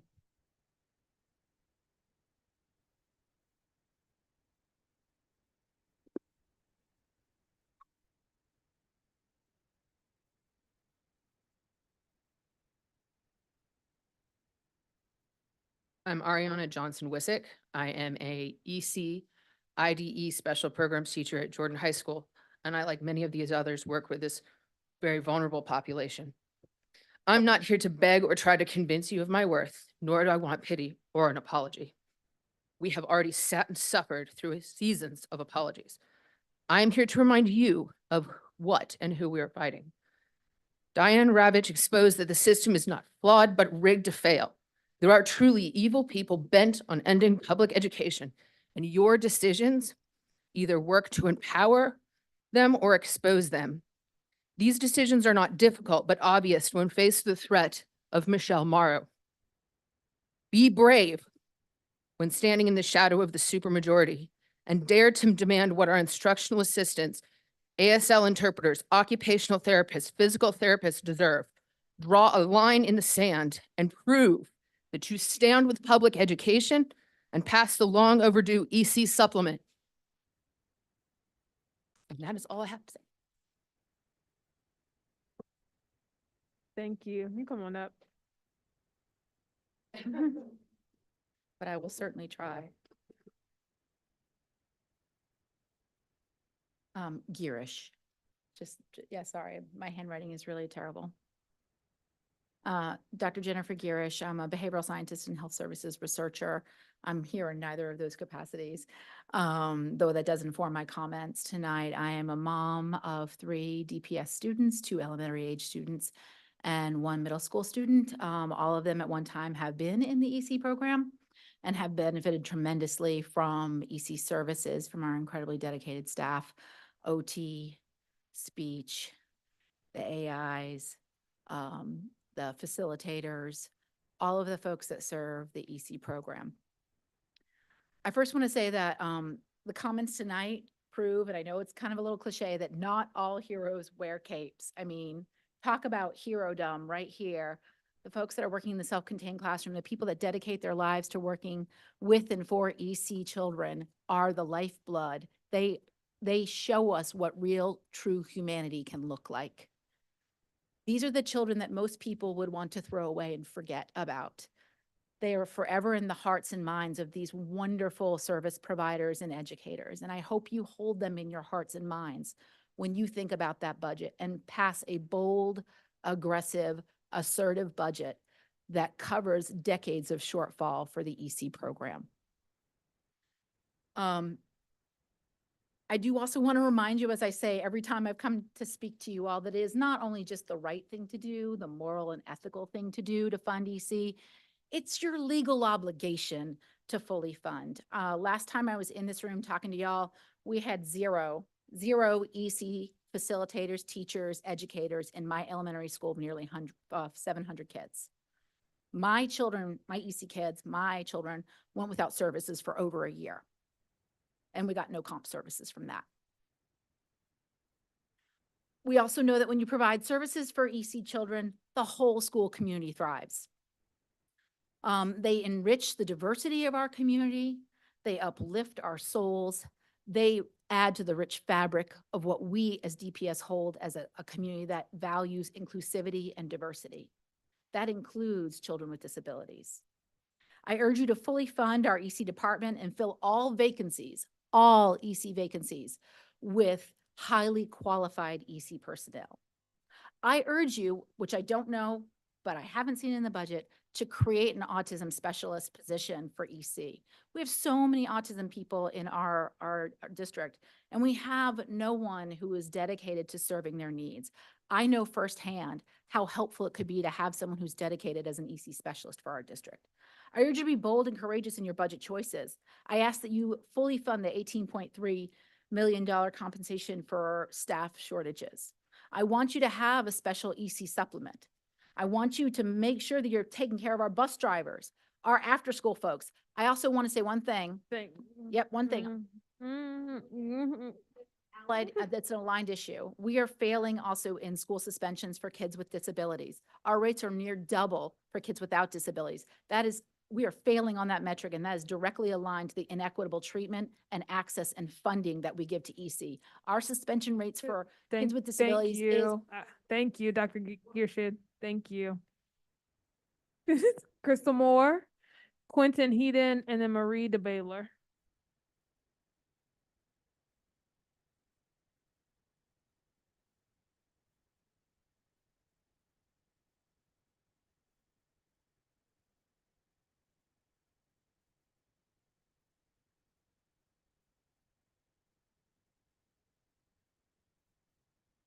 My name is Crystal Moore, and I was an EC teacher until March of this year when I made the decision to leave DPS and leave education altogether. As of right now, my previous classroom does not have a teacher. It does not have an IA. Out of the 3 staff it's supposed to have, it has 1 person who is a first-year IA with no background running that classroom. Since I've left, 5 more teachers have left, 3 of them in EC. NCDPI just released their attrition report. Durham rates is one of the highest in the state for attrition turnover of teachers. Most of them are going to Wake County and charter schools. We already know that EC is one of the most needed departments in DPS. We start the year every year with multiple vacancies that are not filled. There are still vacancies from last year that have not been filled. And there will probably be vacancies from this year, next year, that are not filled. These children are not getting their mandated, qualified services. That is a violation of the Individuals with Disabilities in Education Act. We as a district are failing our federal jobs, our role. We are not supplying this. When I was a teacher, I waited 6 months to get accommodations for my students until I finally decided to supplement the district and buy them myself with my own paycheck. Then my husband, who is an IA and still is and has been for 10 years in this district, got his pay cut. So I left. I made the mental and financial well-being decision for my family, and I hated it. I think that you can make better decisions when it comes to EC and ESL. They are the most vulnerable community in DPS. And as a community, our students deserve better, all of the populations, no matter what language they speak, no matter what their neurotypicality. We need to do better. Durham as a whole needs to do better. As taxpayers and parents, schools are the #1 place where everybody in a community goes through. Everybody touches a school. We know this from the pandemic. It's the whole reason we closed them. We have to do better. I am willing to come before you. I've come before you many times. I'm willing to go before the Board of the County Commissioners if it's what gets you the money you need. Tell me what. Thank you.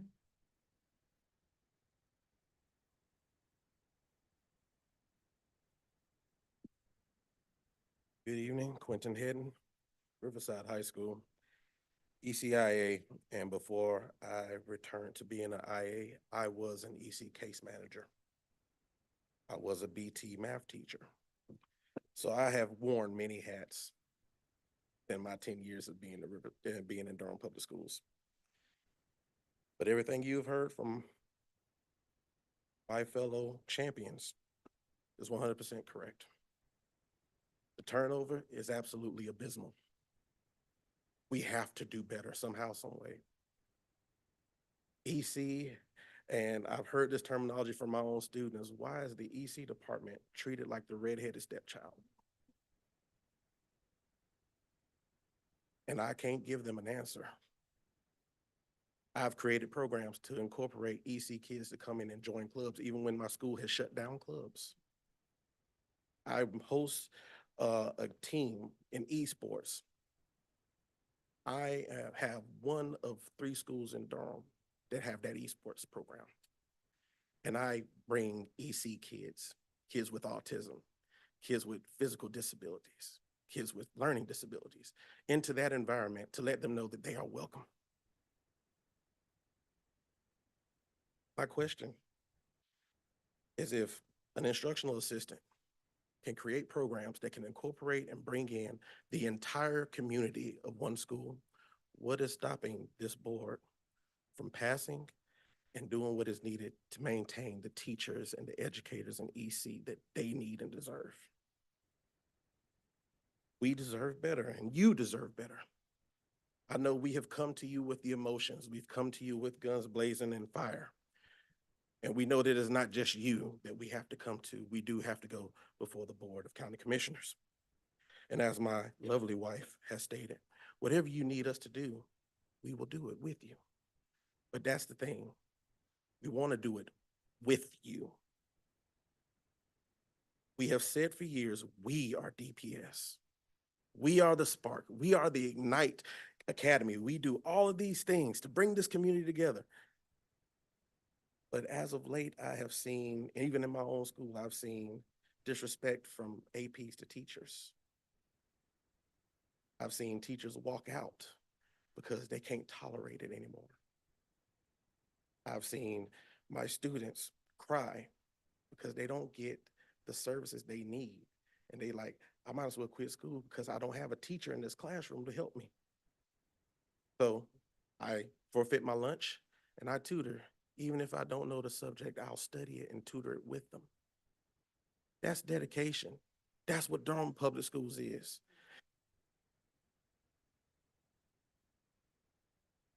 Thank you. And Marie the Baylor.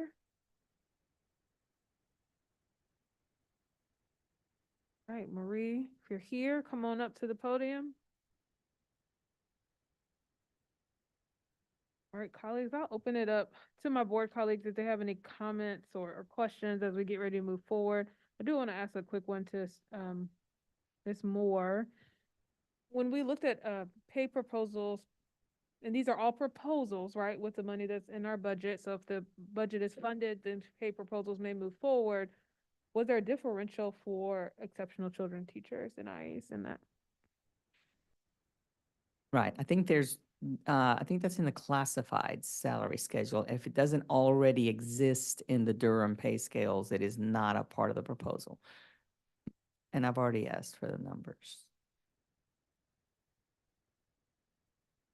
Yeah, I've already asked for how much that would all be. I've already run one of the numbers, but I need two more. So I'll bring it to you guys so you'll know what those amounts are. I know it was, from my understanding, it's not a part of the 22-23 salary schedules, but was a part of previous consultant schedules of having that differential. I know that was something that board members. Yeah, it's in the classified. It's in the 8.9 million for classified is, Right. but it's not for teachers. Oh, I see. Yeah, Got it. I right, understand. Right, and So so, it's for instructional assistants. Correct. It's currently included in the yes, 8 million. yes, Thank but you. not for teachers. Thank So, you. Yeah, and that's the numbers that I have asked to be run, Understand. Thank as you. well as ELL.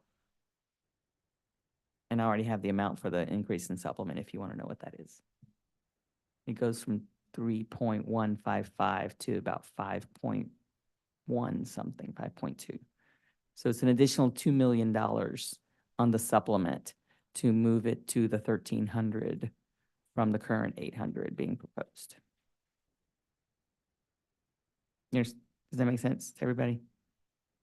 The current supplement proposed in the budget is an additional 800 per year. The request that was made was 1,300 per year.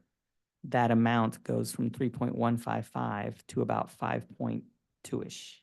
So it's an additional 2 million if you were to contemplate that. I'm still working on the other ones though. Thank you. Board members, any comments or other questions before we dismiss?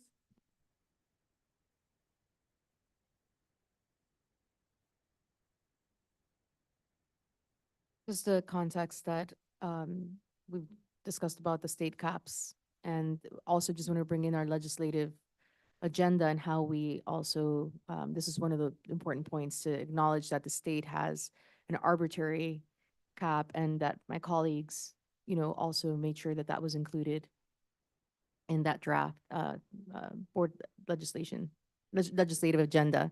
Yeah, and so at the state level, we have to continue to get that advocacy for that cap to be lifted, which would be, a very important thing. And then also at the local level, we need to show some love. If I could add one additional point too, since this is something that our educators may or may not be aware of, but the legislature asked DPI a year ago to come up with to do a study and to come up with a potential proposal for differentiated funding within exceptional children's services.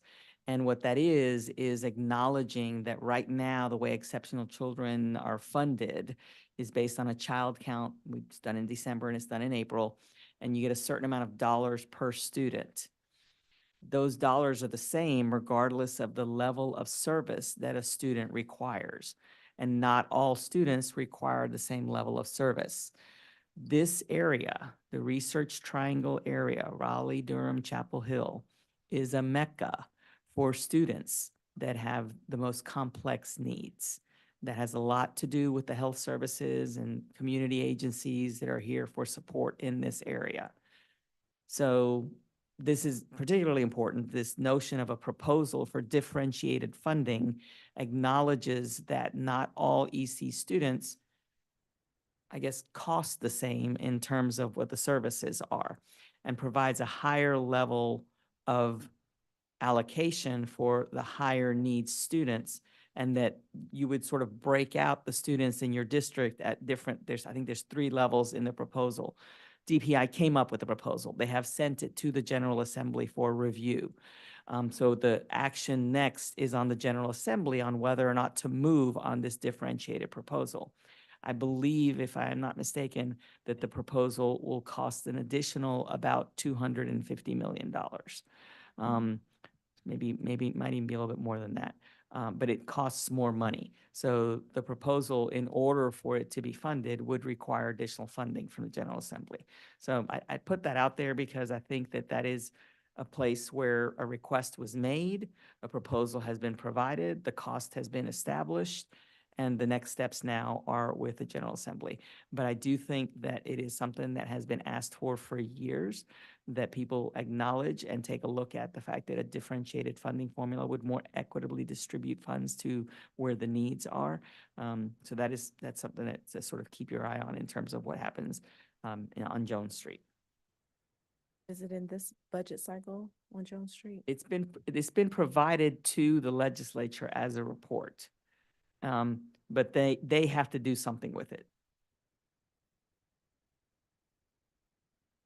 Any additional comments, Ms. Chavez? I just want to say thank you to everybody who spoke tonight and has been on this journey with us.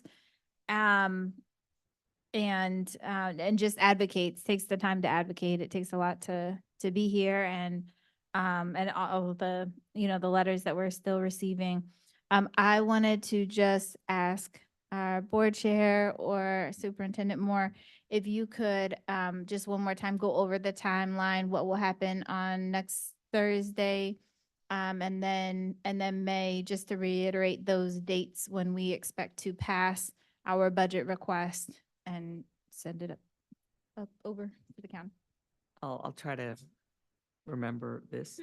So April 25th, the board meeting next week, we have asked the board, and several of you have already sent a number of questions that we will compile into a document, sort of chunk into some categories, try to go through that Q&A a bit with the board. It'll be a public document that'll be attached as part of the meeting agenda so that everyone can see the questions that have been asked and the responses. I'll include just proactively for this evening the data on the costs for the additional asks that have been talked about today. Then the board can engage in discussion, review, revision, changes to the superintendent's proposed budget. You are scheduled to vote on a final budget proposal that would then become the board's proposed budget. That would be what is sent to the commissioners. You could wait until your first meeting in May to do it, but that puts a lot pressure on the county manager, whose budget presentation to the commissioners happens like within a day or two of that board meeting that is in May for this board. But statutorily, you could wait till the first May meeting to adopt a proposed budget. It just throws a wrench in the county's timing. Because the county manager would propose her budget, around May 11th or 12th, I think it is. And then the county commissioners have several meetings set up as budget discussions, and then they will adopt their budget by mid-June, their mid-June meeting. So DPS will know what portion of the board's proposed budget requests to the commissioners plan to fund by mid-June. At the end of June, the second June board meeting, this board will need to adopt an interim budget resolution because we have to be working from some sort of budget on July 1. It is unlikely that the legislature will complete all of their work in time for us to actually do a budget resolution for the next year. The normal cadence for that is usually in the fall, early fall, is when you actually get an understanding of what the budget is for the entire year, and raises and those kinds of things end up being retroactive till July 1. We have heard that the General Assembly might consider some changes with regards to compensation. And I'm assuming that would be increases. Good problem, bad problem. As I said earlier this week, we would love for the legislature to increase compensation for all school system staff. Just need to know that that would raise the $26 million number. And we won't know that until after the commissioners have already made a commitment to what they're going to do. And I think that was it. I think one thing to add on to that might be that once we know what the commissioners are going to do, once we know what the legislator is going to do, we have to come back and do some additional work. You want to speak a little bit on what that is Sure. on the other end? Yep, sure. Once we know what the commissioners are going to do, once we know what the legislators are going to do, we then have to run all of our numbers. And based on any changes that are made, based on how much we get, we would bring to the board as soon as it's ready, what the budget resolution would be for 24-25. It could fund everything exactly as we have asked and or more. It could take the ask that we get and redistribute the asks that we have made into different places based on what board priorities are. I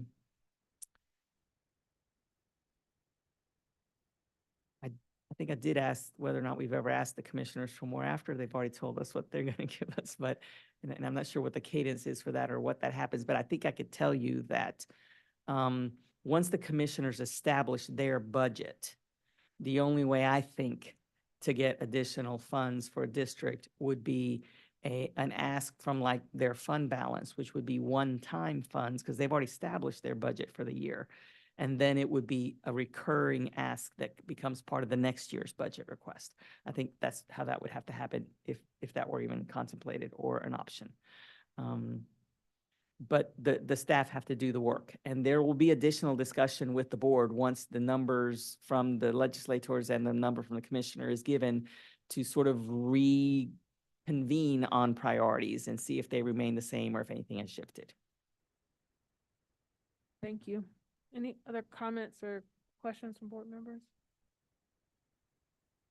Louis, and I'll come to Ms. Carlton. I just want to share my appreciation for this budget proposal and this time to hear from the community in this public hearing. I want to truly appreciate, deep gratitude to everyone that came and spoke to share what's going on in the schools, what their needs are, and that they're willing to help us fight for this. And I do want you to help fight for this fully funded ask from our county commissioners. I think that there's a lot of work to be done and creative solutions along the way. I particularly want to appreciate the two little girls from CC Spalding that spoke tonight and their mentors, supporters that helped prepare them to be here and the bravery that took. So you're definitely raising them up in the right way.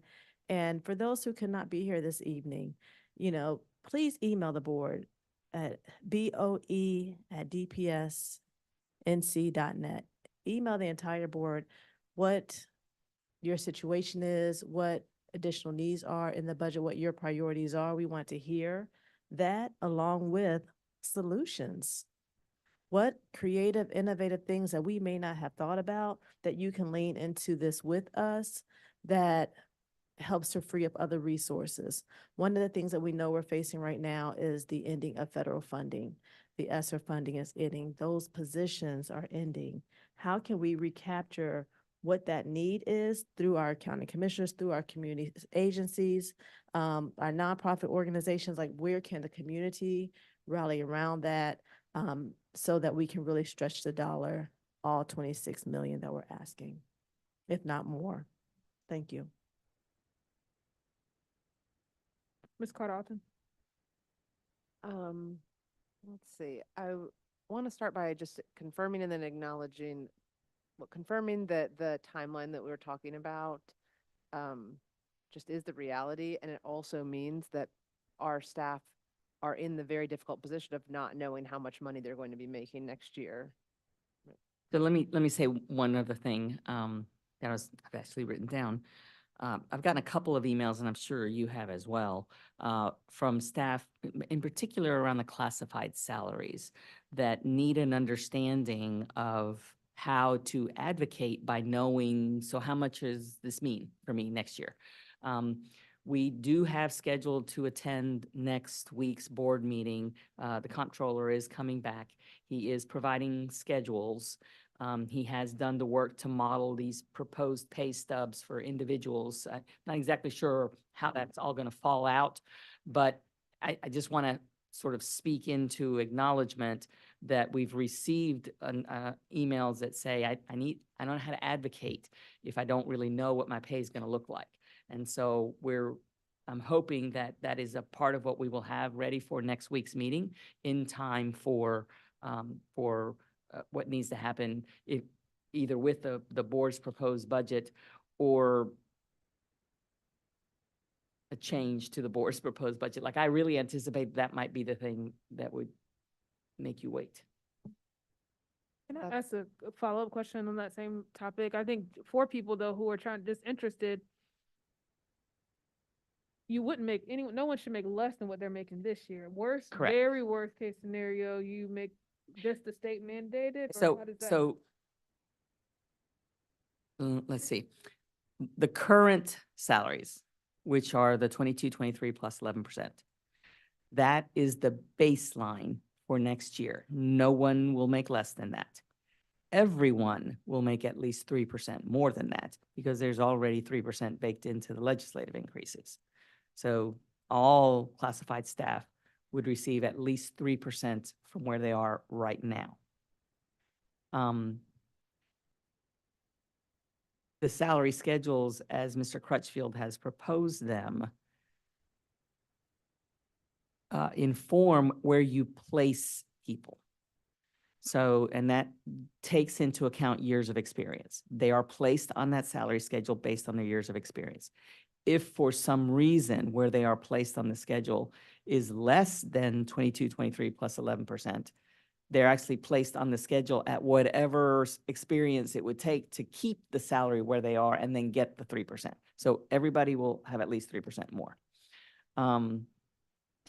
Then future years, in terms of how experience or staying with the district is handled, is a sort of a separate but parallel decision that the board needs to make about how you want to handle that. The intent of the salary schedules, as Mr. Crutchfield is proposing them and moving forward, is to not freeze anybody anymore. That's the intent. Appreciate that. Thank you. It feels that's all very helpful, and I just want to acknowledge to staff that like we hear y'all, and it's difficult to not know what what's going to happen. From a board member perspective too, it's also difficult for me to know like what decision I want to make or how to advocate without seeing the information we've been talking about. So I'm really looking forward to seeing that, and I think we should be getting that, like that'll be made public. The presentation's like Monday evening, Tuesday morning, right? So we have time to think about that. And in particular, we've been talking about looking at the salaries and how they compare to other districts. Because again, that feels important as we're making this decision, even if it's not a final one, to just know like what are we saying yes to, or what are we, feels vaguely reminiscent of like October when we've not sure we were saying yes to. So anyhow, I just want to have all the information that we can before we say yes.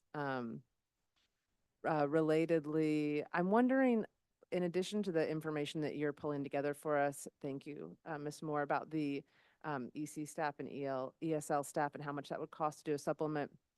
I'm wondering, I know that the ask from DAE is for $200 a month, and I wonder how that compares to other districts. Not asking because I think it should be less, but asking if it's enough. Because we heard loud and clear tonight the crisis, and we're aware of this, but hearing these personal stories, the vulnerability that was here tonight was. I think I would just say that there might be a district here or there that is providing a differential for teachers, EC teachers and IAs. I'm not sure that I've seen one for EL. The closest, and I can't speak to where the 200 came from, but what I can say is that there is a county towards the coast that provides a $200 per month supplement on top of the local salary supplement for hard to fill, hard to staff positions. And EC is one of those, but it is not the only one. So that, I don't know if that's where the 200 came from, but that is something that is one district in the state of North Carolina is doing. Thank you. And that last comment, that is not a question I expect you to be able to answer this evening, Ms. Moore, but just thinking about the loss of mental health staff with the ESSER funding transition and wanting us to try to think intentionally about that and keep that conversation going and make sure that we're making of course, we're gonna make the best decisions possible, but the decisions that don't result in our students losing what might be the only mental health support they have in their school community. But And let me just say too that those positions, like the one that was spoken about, if at CC Spalding, if it is in fact a position that was born out of an ESSER fund and request, I don't know that those exist at every school, because I think ESSER funds were those positions were created based on requests from schools based on needs that they had. And so I think the future of something like that, which is, I think, desperately needed in every single school, is something that you have to look at in terms of a funding formula for the district, not just for the schools that may have had it.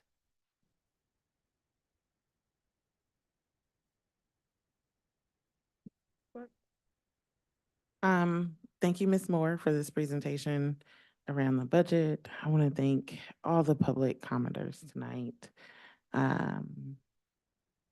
There have been times when we have come and this has been an echo chamber of just folks that have already looked at the budget multiple times. That is not the case now, and I thank you for sharing your stories and being a part of the conversation. It is my hope, like Ms. Lewis mentioned, that no matter what we decide on, that y'all will join us in advocating with the county commissioners. We can't do this without you. And sometimes we do have to make hard choices. And that doesn't mean that it's the final choice. That doesn't mean it's the right choice always. But we're here to do the hard stuff and make tough choices. And it is extraordinary for us to go and ask for $26 million. Right, in addition to what is already allocated. And I'm excited about that. I'm excited about what it can do for Durham Public Schools, and that we have a community that can support that, such an ask. We have to continue to work to bring the community along with us and have conversations that prioritize the children of Durham, because that's what we're doing here. I do want to see some of that supplement data. I think it's going to be important. I know the city is doing some of that work in making sure that certain folks have supplements, especially around English as a second language. And we got to try to keep up as much as we can, because we're not going to be able to. Yeah, I don't really have any questions, but I'm grateful for everybody coming in this space and having this conversation with us.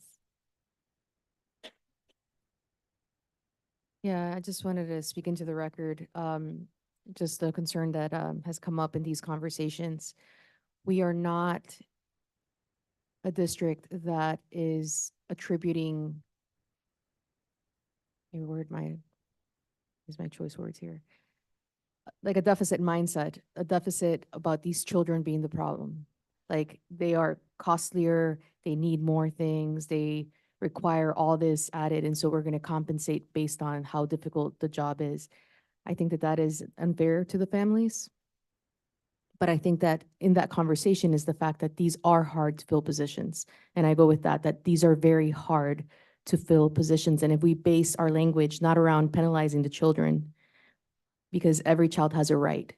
And the moment we start looking at children a certain way, that they take more resources, they need more things, they are difficult, They are all these things. We are setting kids for, we're not setting them up for success. And we have to love all our children. And so we're not penalizing them for disabilities. We are figuring out as a district how to navigate the oppressive systems that we work under that don't value this work and actually put caps. 10.6% has not budged in over a decade. That's the amount that they decide goes towards ESL everything, right? ESL, and then 12.75 was for the longest until it got to 12.99, almost 13%. These are arbitrary caps, and I just want the community to know this needs to be addressed at the state level. However, we as a district, we're not penalizing, we're not saying that we don't value or see that every child deserves whatever they need, they deserve it. And we're not begrudging the level of effort because every child deserves a free and appropriate public education. What we are begrudging is the existing condition under which we are operating, where the state is arbitrarily capping the resources for these two vulnerable communities. And so that's what I want to bring in the context, that anything that we bring, we say that it's because of the hard to fill positions and that we don't make it about, some of the obvious experiences that have been shared that can be honored. But I just want us to be a little careful about how we frame that so that no student feels that they fall in a category of kids that are burdensome on a district, because they're not a burden, they're a gift. Thank you. Thank you, Ms. Valladares. I think just to cap off a lot of what my board members said, and as I was listening today, I just thought about North Carolina, growing up here, going to public schools here. We were truly a beacon for what public education could be on the local K-12 level, as well as a higher education level, and how much that has changed and shifted. And that's a systemic change and shift on funding and intentionality, I think, around cutting funding and not supporting public schools in the way they need to be. And I think we continue to have to ask our educators to do more with less. And I think about how that pipeline of vacancies also lead to burnout, to lead to more turnover, and it's just like a true pipeline. And so I think about all the systems things that have happened to have led to this moment that we're in, and we're trying to fill the gaps for a system that's not doing what it's supposed to do for our students and not doing what our students deserve.